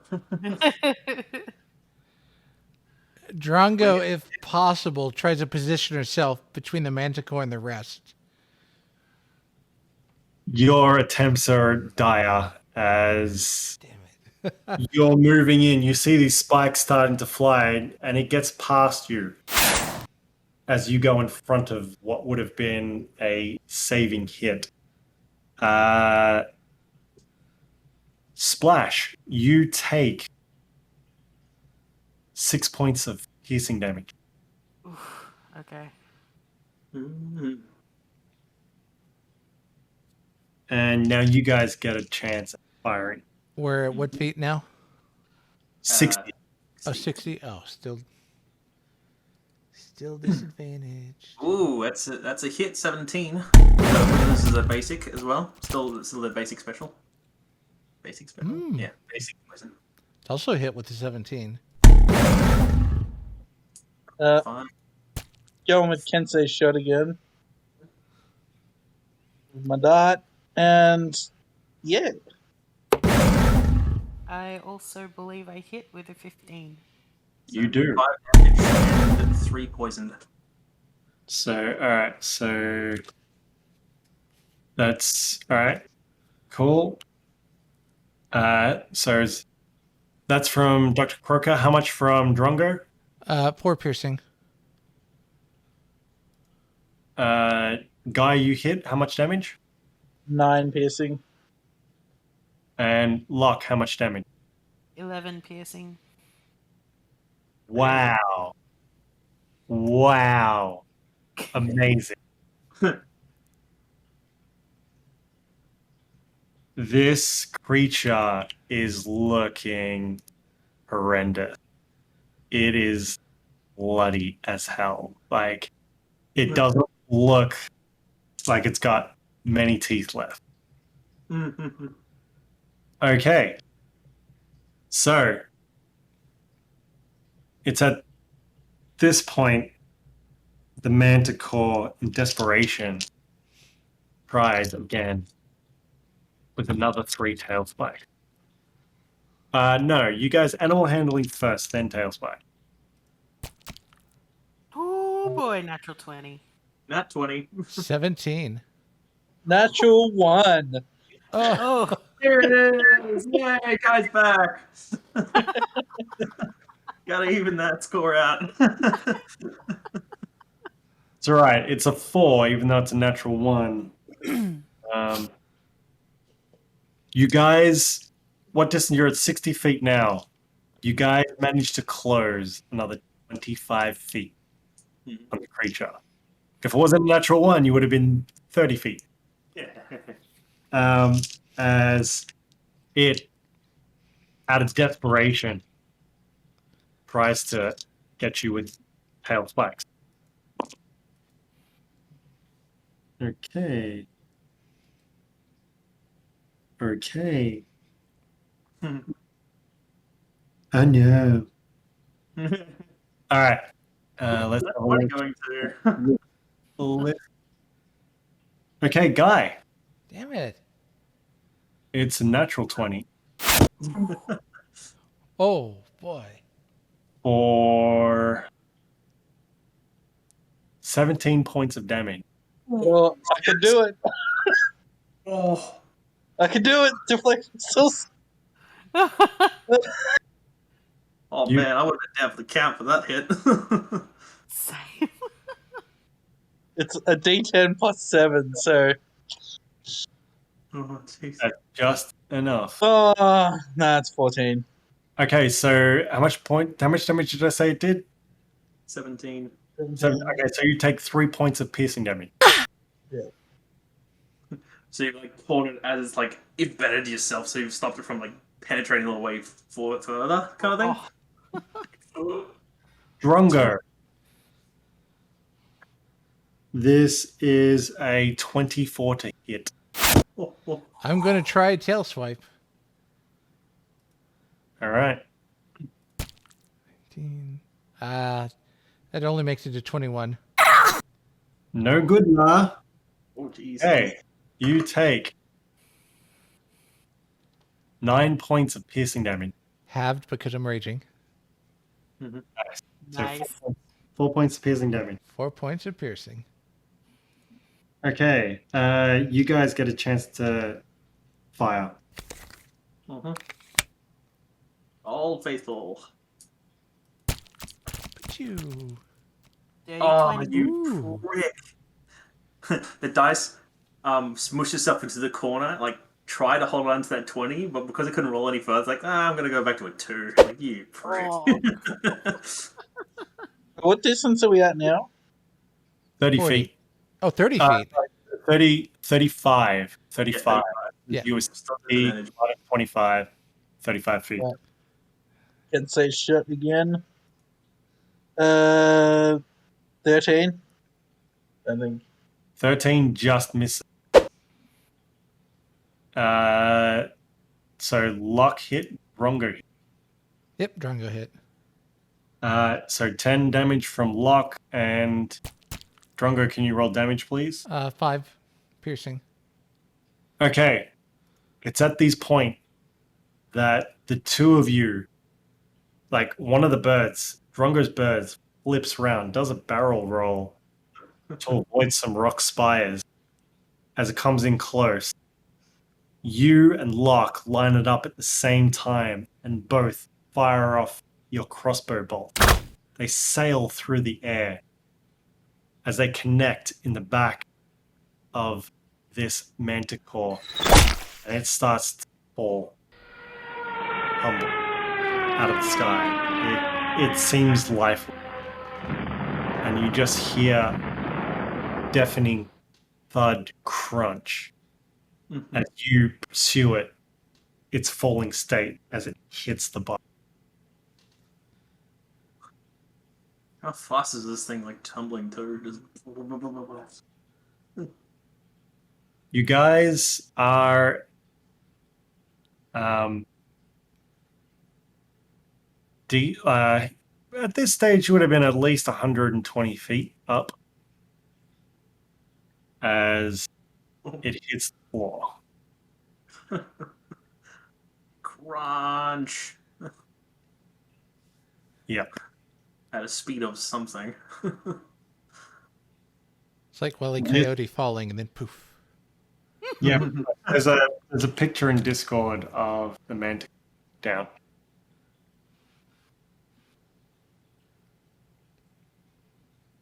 Discord. Sorry. Messenger. Oh, yeah. My bad. Too many applications. Fuck, that was a great encounter. Thank you so much, guys. I'm glad that turned out as well. I love that. I really love that. That was amazing. Oh, Now Drongo's gonna make some manticore jerky.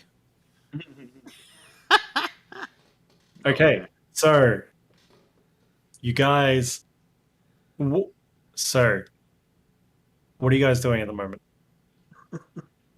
Literally, Drongo's descending down so that she can start harvesting the meat. Mm-hmm. Yeah, Lokk wants to inspect the kill. Guys, as you descend slowly down the ravine, you find this slumped over manticore body. It seems physically intact somehow, but one of its wings is completely crushed and destroyed. Its tail missing most of its spikes as it sort of just lays on its side, head pressed, looking ferocious and ready to attack. It is completely lifeless. Mm.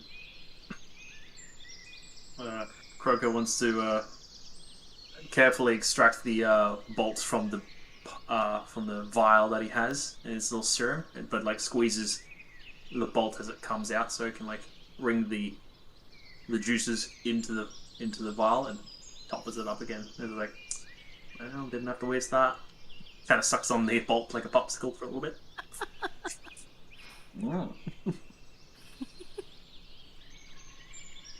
Inlands. Why not? As one of the Feathergale Knights lands its hippogriff next to you and says, "That was some outstanding work, warriors.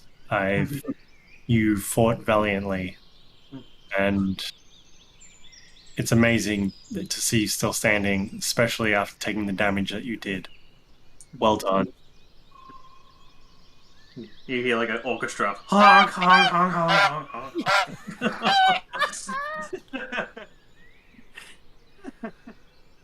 Lokk coughs up a bit of blood and it's just like all in a day's work.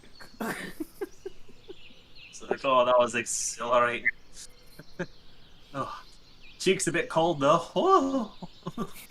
Now, as Drongo's preparing, she hasn't started. She's preparing to get started. She'll call back. Who gets head? Because she remembers that it was the head that the guy wanted. Out of character, that's what she said. Wow, that went over my head. Oh. Okay, so what's yeah, so Drongo's asked who's going to take the manticore head. I would like to take one of the tail spikes if I can.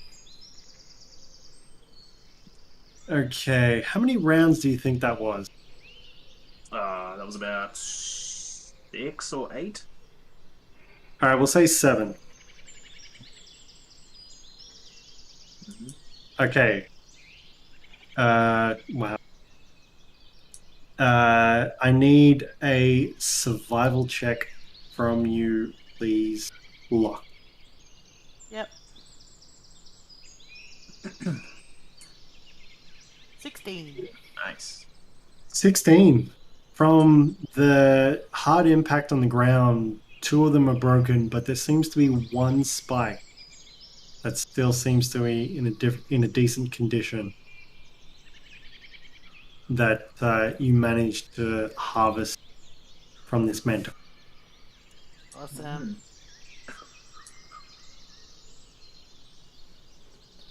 Let's see. So who's doing what? Drongo's making rations out of it. Please roll me a survival check, please. I say please twice in sentence. Bit weird. Oh, 18. Nice. 18.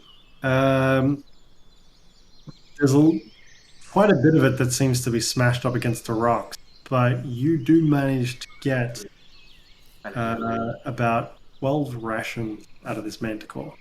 Very good. So that'll be 3 rations for everybody here. It's at this point, it says, the Feathergale Spire Knight says, "You best be taking the head. It's quite a trophy, and Lord Commander would be very eager to have that above his man." Well, I bet. Are you all right yourself? Did you take any injuries? Me, no, I'm fine. Bird's okay, thankfully, and we're gonna make it. That was exciting. Yeah. I mean, it's fresh out here. Nothing else is going to get your heart pumping, to tell you what. You're not wrong about that. All right, I will help Drongo get that head off. You know what I'm saying? Okay, Drongo, give me a survival check with advantage, please. Okay.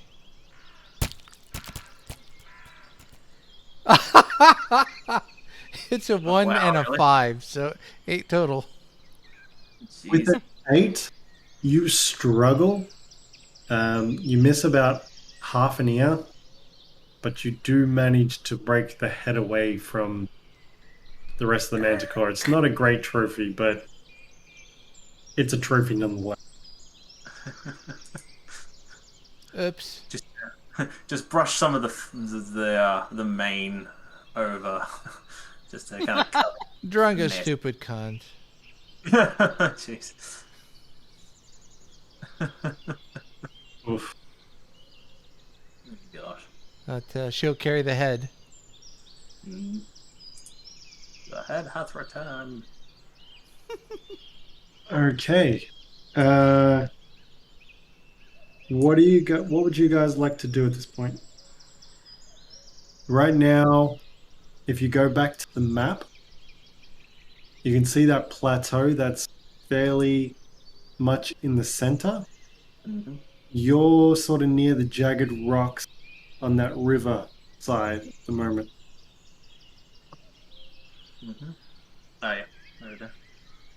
On the right-hand side well, you're right of center on the left side of the river at the bottom. Right over here.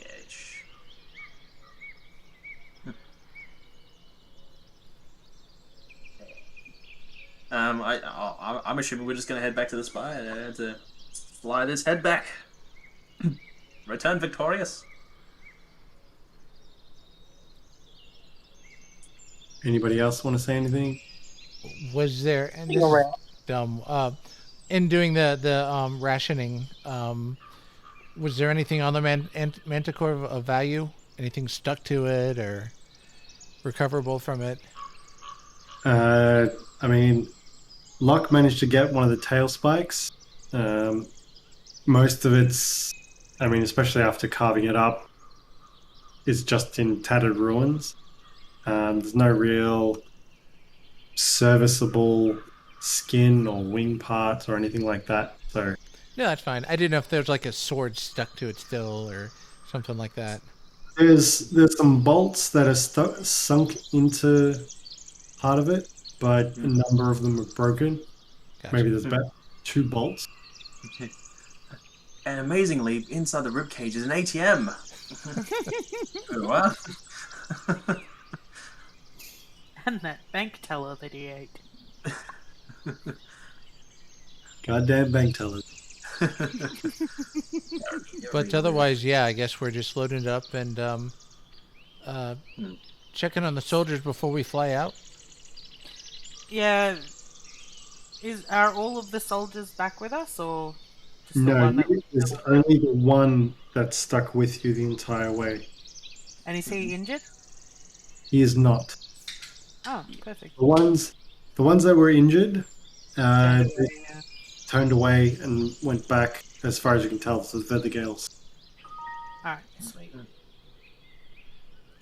there anything of note around the area we're in?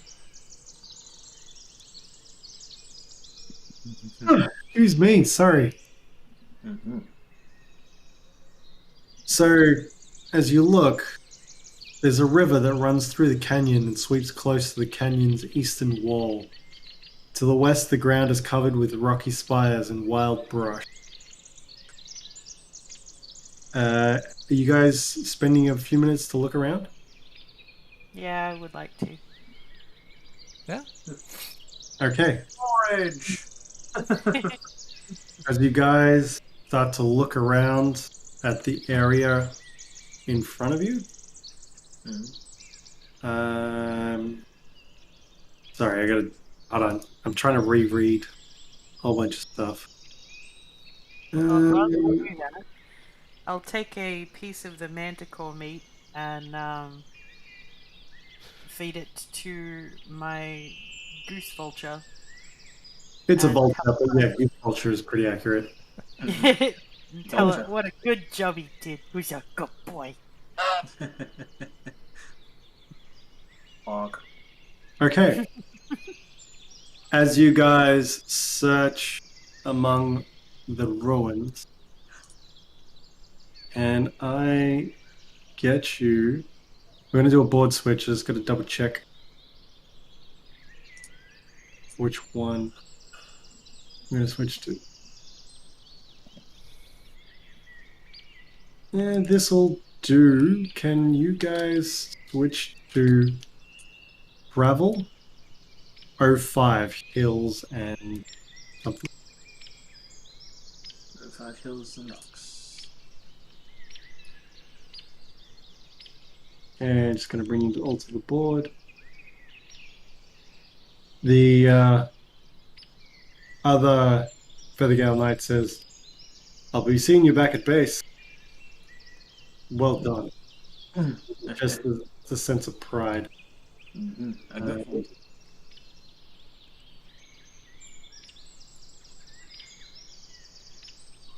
Oh. So it's like I don't see a board. Oh, because I've zoomed in to the BS. If you double click on your characters, you should be able to see them. I don't have that option. I'm not available either. You should be. You're on the map. Oh, I see them. For some reason you can't hidden. The hills are alive and full of rocks. Yep, exactly. And manticores. Okay. And a dead So, I'm not a. Oh, there I am. I'm back again. Cool. yep, it's about this time that all the commotion of this falling manticore seems to have stirred up trouble in your area, as a group of gnolls seem to come out of nowhere. We are the Knights of No. We demand a shrubbery. Where's our honkers? Are they here too? Honk. I gotta change I don't know why these guys are coming up. invisible. Yeah.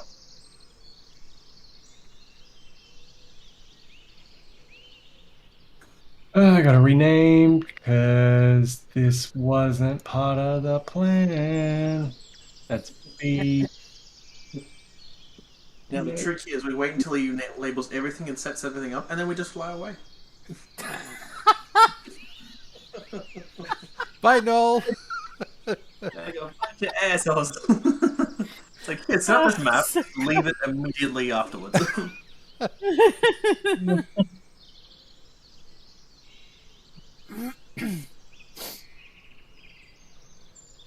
See, you're doing fine. I'm gonna kill you guys. Drop a meter on the board and everyone dies. The end. Lee and I did that to the other DM as we were playing a campaign, and the DM's like, 3 other things ready for y'all tonight. This was not one of them. because his NPC was like, no, you don't need to go down there. Our guys will handle it. Nope, we're going to check it out ourselves. Yeah, he wanted to take us in a completely different direction. But we're like, no, we want to pursue and make sure that the evil that you set upon us is taken care of. We don't want any more necromancer shit happening. Yeah. And he's like, I didn't plan for that. Yeah, the whole, you want something done, do it yourself. Right. So, 5 Noel and 4 Nina come out. 3 blind mice, 2 turtle doves. And a no. Oh, an archery. Man, it is warm today. A viscous wolf. Viscous. It's not viscous. He's liquidy. No. Yes.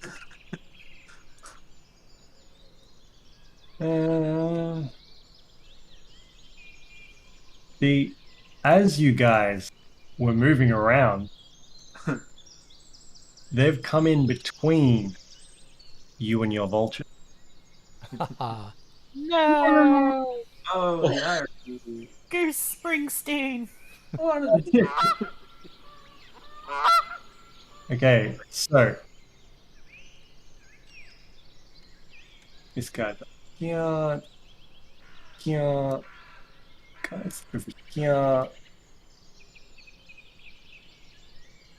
You hear the savagery of dogs as actually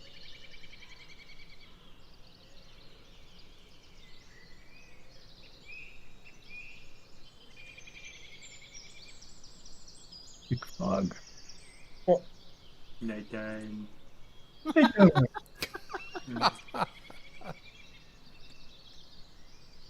Oh, is it foggy? Oh, we out of the fog now. No, you're in the canyon. Canyon's foggy. No, yes, got it. Okay. I require everybody to roll the initiative, please.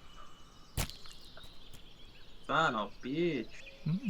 Oh, man. At 19. least it was initiative. Yeah.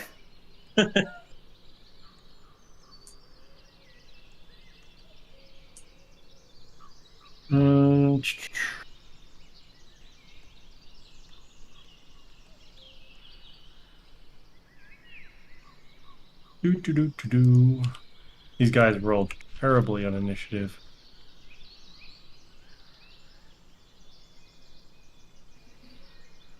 Except for this guy. Like, this guy did great.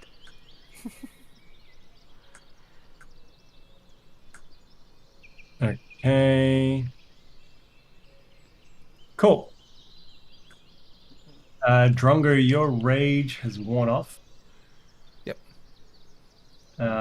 You guys can line yourself up however you want. So, fighters in the front, or the rest in the back, as you so desire.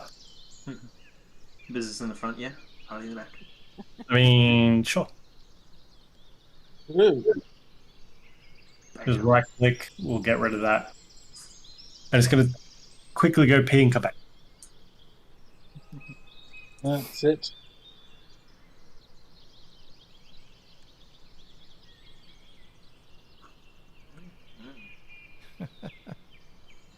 Hit them. That's your long punch. Yeah, left hook, right hook. I thought you were doing like a wacky, waveable, inflatable tube man thing. Also acceptable.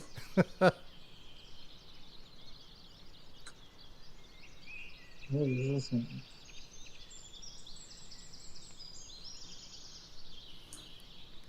What is this?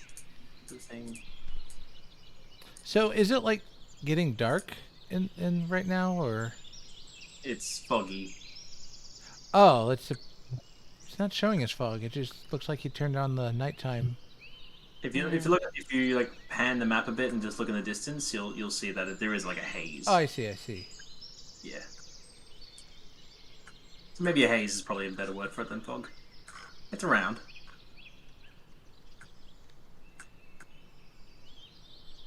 Yeah, more fog.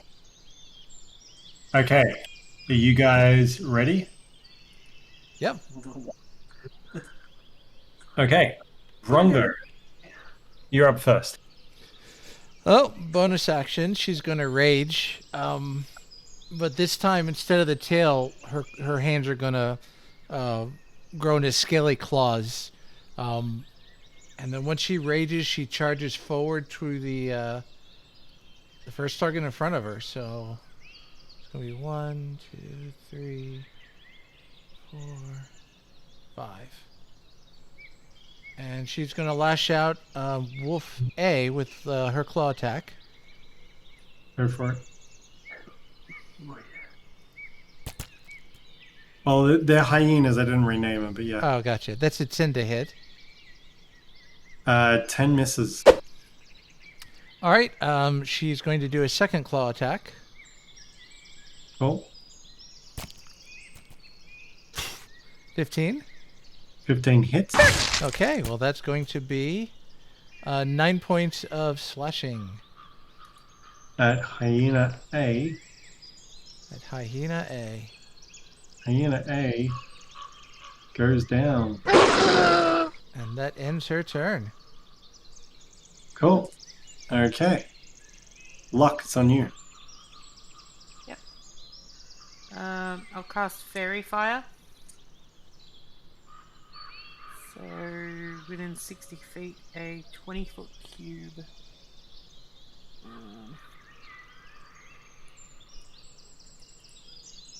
If you cast it over the top of Drongo, she will also be eliminated. If I fail a save, because I get to roll as well. Right. Yeah. So, Wolf A, I'm going to get rid of Wolf A since it's already dead. So, you're only targeted. Yeah, Oh, so it's probably yeah, would be better. Yeah. There's 4 tiles left, yeah. 20-foot radius, yeah. 20-foot square. Yeah, I'll You do would it. get, yeah, A, B, and you would get C as well. Like, if you positioned it a bit better, you would get 2 hyenas and 2 gnolls. Is that 20-foot diameter or radius? I'm just curious. It's a 20-foot cube, but there isn't a cube option here. Right. Okay, so it's 20 foot across. Yeah, diameter. So essentially, you could get 2 of them because it's going to be from a corner that's 20 foot by 20 foot. That would be the. Actually, I can draw that out.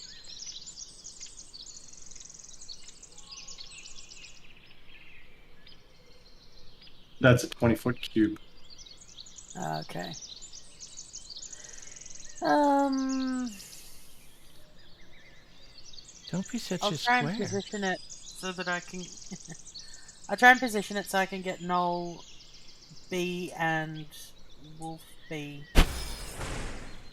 Sure. I'll say that works. So Wolf B needs to roll a. What's the saving throw? Dex saving throw, and the save is 13. Cool. The fails. And No. Also fails. So any attack roll against them is done with advantage. Yes, and they've got torches on them to dictate what Illuminate. they've got. Yep. Yep. And then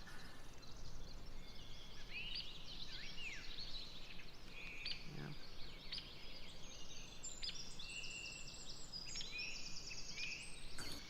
I will, as a bonus action, take my little spherical contraption out of my pocket and lay it on the floor in front as it unfurls its mechanical legs, and I call upon my cannon. Nice one, Gary. Mm-hmm. All right. That's my turn. Cool. Hyena is going to go over and attempt to bite. Is that right? That's going to attempt to bite Drongo for 15. Oh, nope, not enough. No worries, Dr. Croaker, you're up. I'm gonna hop around. But then, yeah, there, about there. I'm up, and I'm gonna do my usual, draw a crossbow, lather it up, and shoot it at. I'm gonna try null fighter F. No worries, go for it.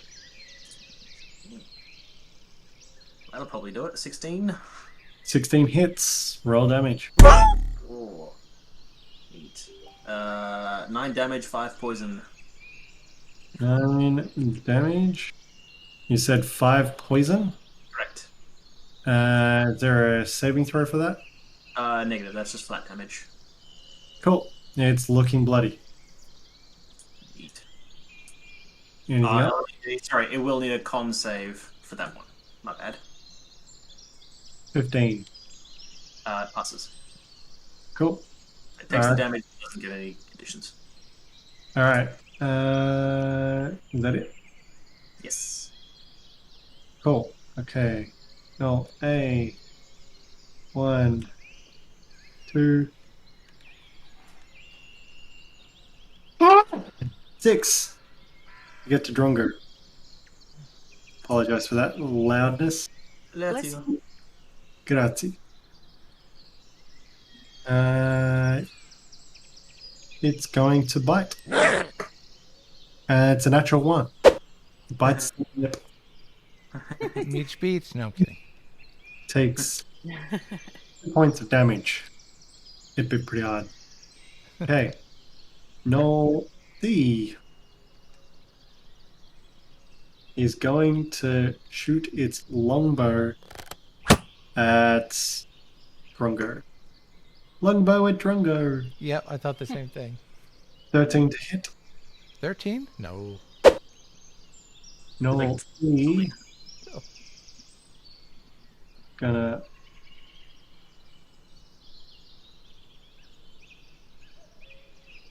Yeah, gonna move to there. And it's also gonna take a shot at the longbow. That's a 15 to hit. Nope. Hyena D is going to rush in. And because it's next to its ally, it has pack tactics. Tactics. Right. Tactics. Anyway. That is a 16 to hit. That shell so short. No B is over here. And it's also going to come in and kind of attempt to stab you with a spear. So, Stabbington. Say hi to Stabby. Yeah, I'm just making sure I'm doing this right. Just double checking, double reading.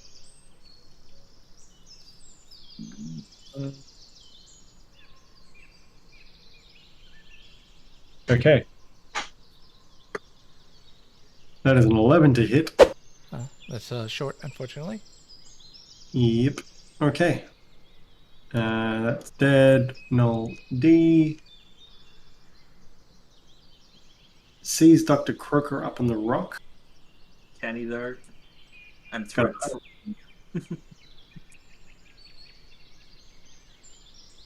Right. Gonna step to across. Wait, Yeah. that's E. Where's D? Farther I back. can't see. D's a little past D. Okay. There we go. Going to swing over this way. And it's going to take an arrow shot at Guy Pearce. For a 13 to hit. Nope. No F. Not liking the damage it took from Dr. Croaker. It's going to take a shot at Dr. Croaker. That is a 16 to hit. Ah, it's a miss.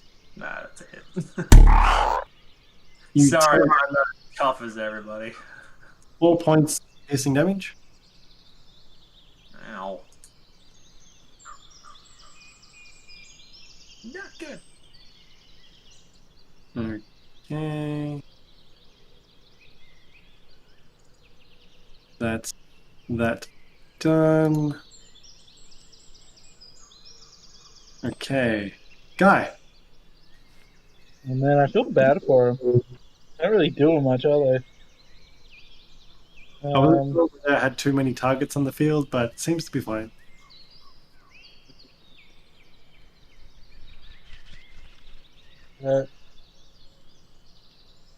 Yep. I'm gonna march over to this guy. And go, I say, sir, and then slap him. Eventually, yeah. I think I'm just gonna do the one-handed spear. Roll to hit. And we have that one. 23 to hit. 23 hits. With 7 points of damage. And then with my free hand, I'll slap him. My strong hand. Roll to hit. 22 to hit. No, it had 1 hit point left. No. You, Well, yeah. judo chop, and it falls. You slapped him into the afterlife. Gotta do it to the duel. Okay. And that's it. Drongo, back to you. Drongo's just like, too many people! And she takes her first claw swipe at Hyena B. Did I say that right? Yep, hyena. 17 to hit. That hits. 11 points of slashing. It's dead. Dead. And then she'll do her follow-up claw swipe at Hyena C. That should have been an advantage, but I mean, you hit anyway.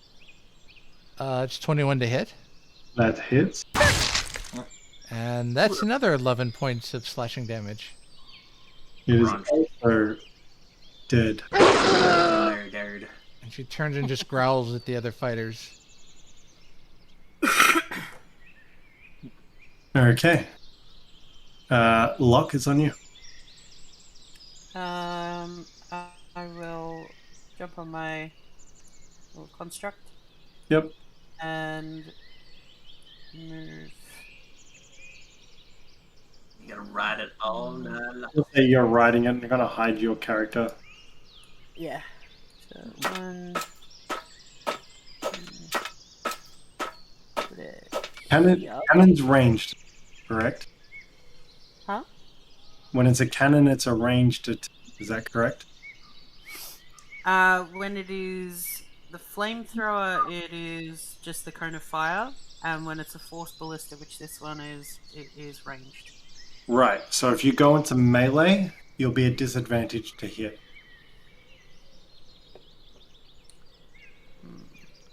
So essentially from where you were to shoot would be your best option. Yeah, go back a tile. I'll do that then. The spider thought better of it. Yep, you're right. Turn around. There you go. Oh, Where's- And then one half tile forward. that's There we go. so I gotta roll a d20 and add 5. Oh, it went from a natural 20 to a 2. So it's 7 to hit. Assuming that doesn't hit anybody. 7 miss. That's alright, it's a bonus action to do that, so I will use my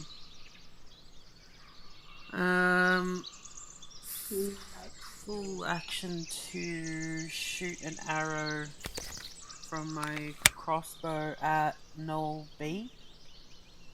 Oh, sorry. Can you roll to hit again on Null B with the cannon? Because it's an advantage since you cast Fairy Fire on it. Oh, yeah. Oh my god, that'd make it an 8! No dice la. I hate the dice in this so much. Okay, roll your next attack with advantage against this one. Yep.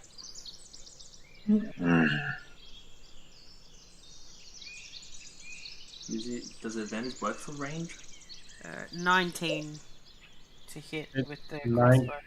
19 hits, roll damage. All attacks towards a fairy fire target gets advantage. And if it's 11. disadvantaged, they nullify.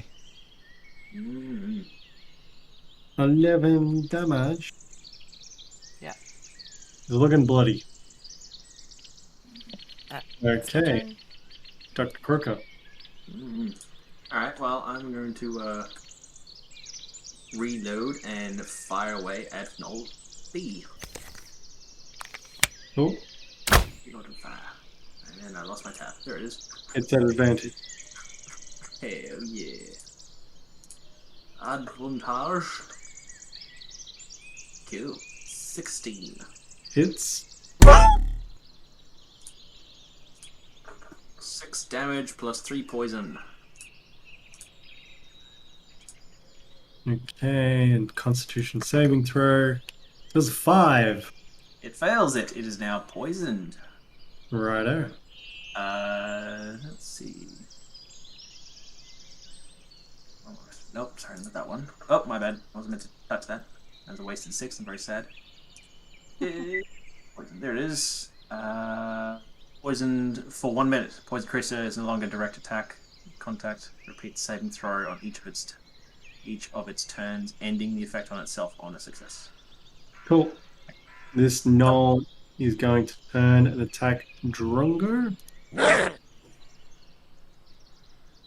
That misses. Null C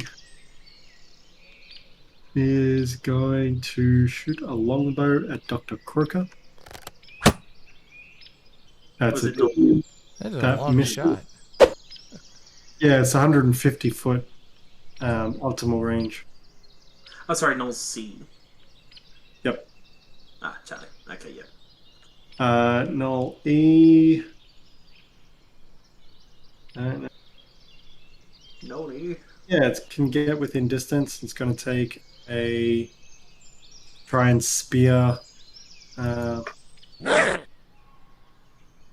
Guy. For 19 to hit. Oh, that one hits.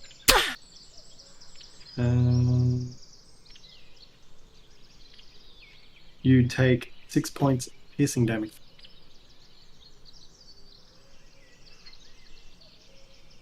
Null B is going to try and attack. That's a disadvantage. Wow, a 19 and an 18 for a 20 point hit. Hit who? God. It was very determined to hit. Who? It's Drongo. Oh. Yeah, what's the total? Oh, 22. yeah, that hits. You take 9 points of piercing damage. Reduced to 4. Okay, Null D going to try and, since he's got an open shot, gonna line up Drongo for a 12 to hit. That misses. Guy, it's on you. Alright. Gonna take a stab at Null E. All right.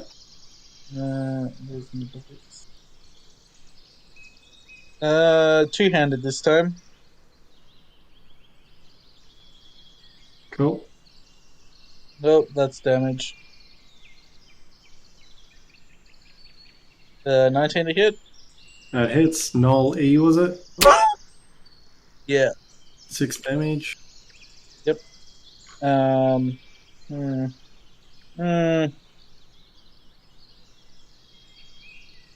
I was hoping he'd die. I'm gonna slam a knee into him. Go for it. Bonus action. 18 to hit. That hits.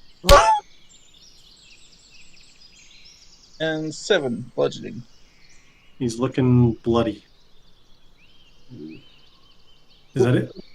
Yep. Drongo, your turn.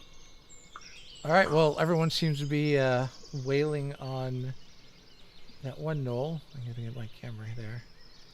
She's gonna take a claw swipe at B. Go for it. It's just wildly swinging around. I shouldn't have said that. Oh, it still has advantage, right, on that one? Yeah. Yes. 21 to hit. That hits. All right, and that's going to be 9 points of slashing. It's dead. And then she's going to turn to the last one and take her second claw swipe at it. Nat 20. The miss. That's going to be 15 points of slashing. 15. Yeah. It's looking real bloody. And she's just going to yell at it. Ah! Oh, wait. Lokk. Oh. Lokk. You have to clear out his throat. Yeah, sure, that's the one.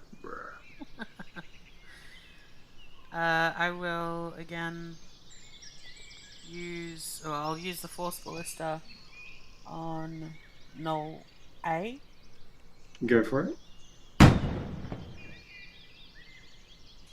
Oh, fuck off. An 8. What No was good it luck. you used? My cannon. Oh, okay, okay.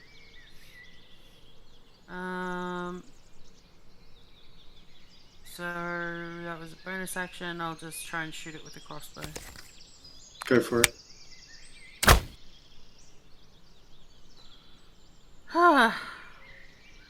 Poor Flatty. These dice in this stupid app hate me. Yeah, you can always roll real dice if you want to. FYI. Nah, it's fine. Okay, Null A is gonna take a stab at Drongo. It misses with a 12. Null C is going to fire an arrow at Dr. Croaker for a 20, unnatural 20 to hit. Oh, You take 8 points of piercing damage. Oh, 8. Oh, still okay. Null E is going to stab at Guy for 18 to hit. Oh, that's what I say. That is 9 points of piercing. No. Null D is going to take a shot at Drongo. That misses with a 5 to hit. Guys, your turn. Good to when these guys were doing nothing in that first round. I missed that.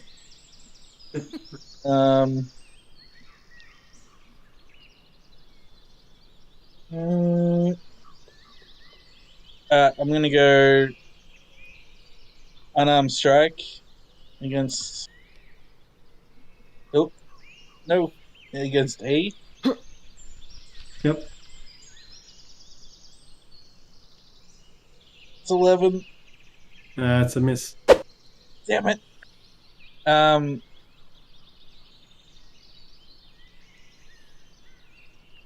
flurry of blows this time then. Go for it. So next one is 19. That hit. 25. Roll the damage. 7 bludgeoning. Is looking really fucked up. No good. And then another knee to the chest. No. 7. That's a miss. Oh no, it's a natural 1. That's even better. Even more miss. I don't really necessarily play with much of the natural ones, so it's just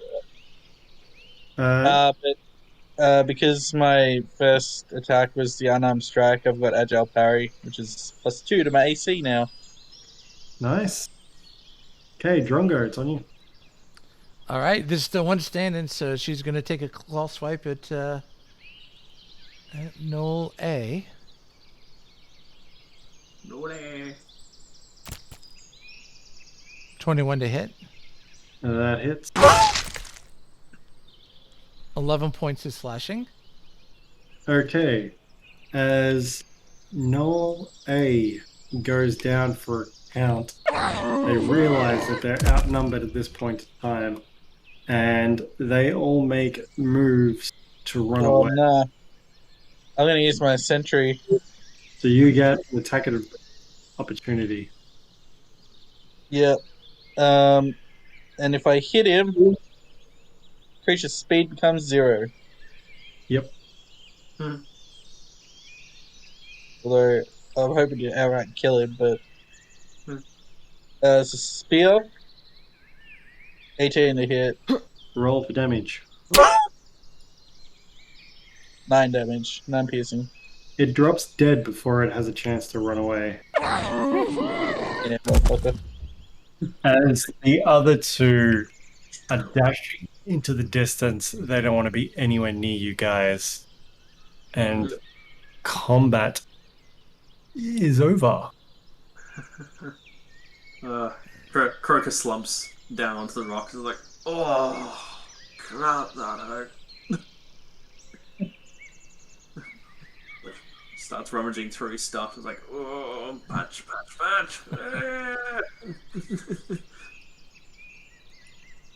Drongo starts rifling through the bodies. You don't really find much on them. One of the gnolls has a severed human finger with a gold around. With the what around it? Gold ring around it. Oh. Oh. She'll take that then. But other than that, you don't find anything else of value on these wild gnolls and hyenas. Correct. Short rest. Well, you guys have access to your mounts, and you could easily make it back to the Feathergale Spire, where you could long rest for the night. Just as good.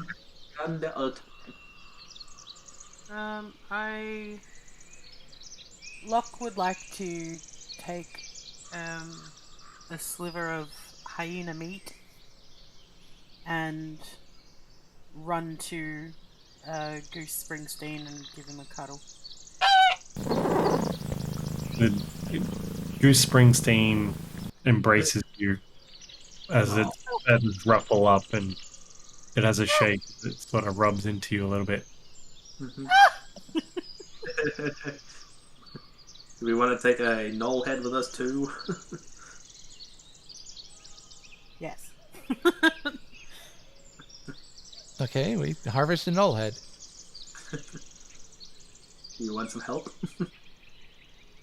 No, you do it successfully. It's not a problem. They're pretty small. Alright. Okay.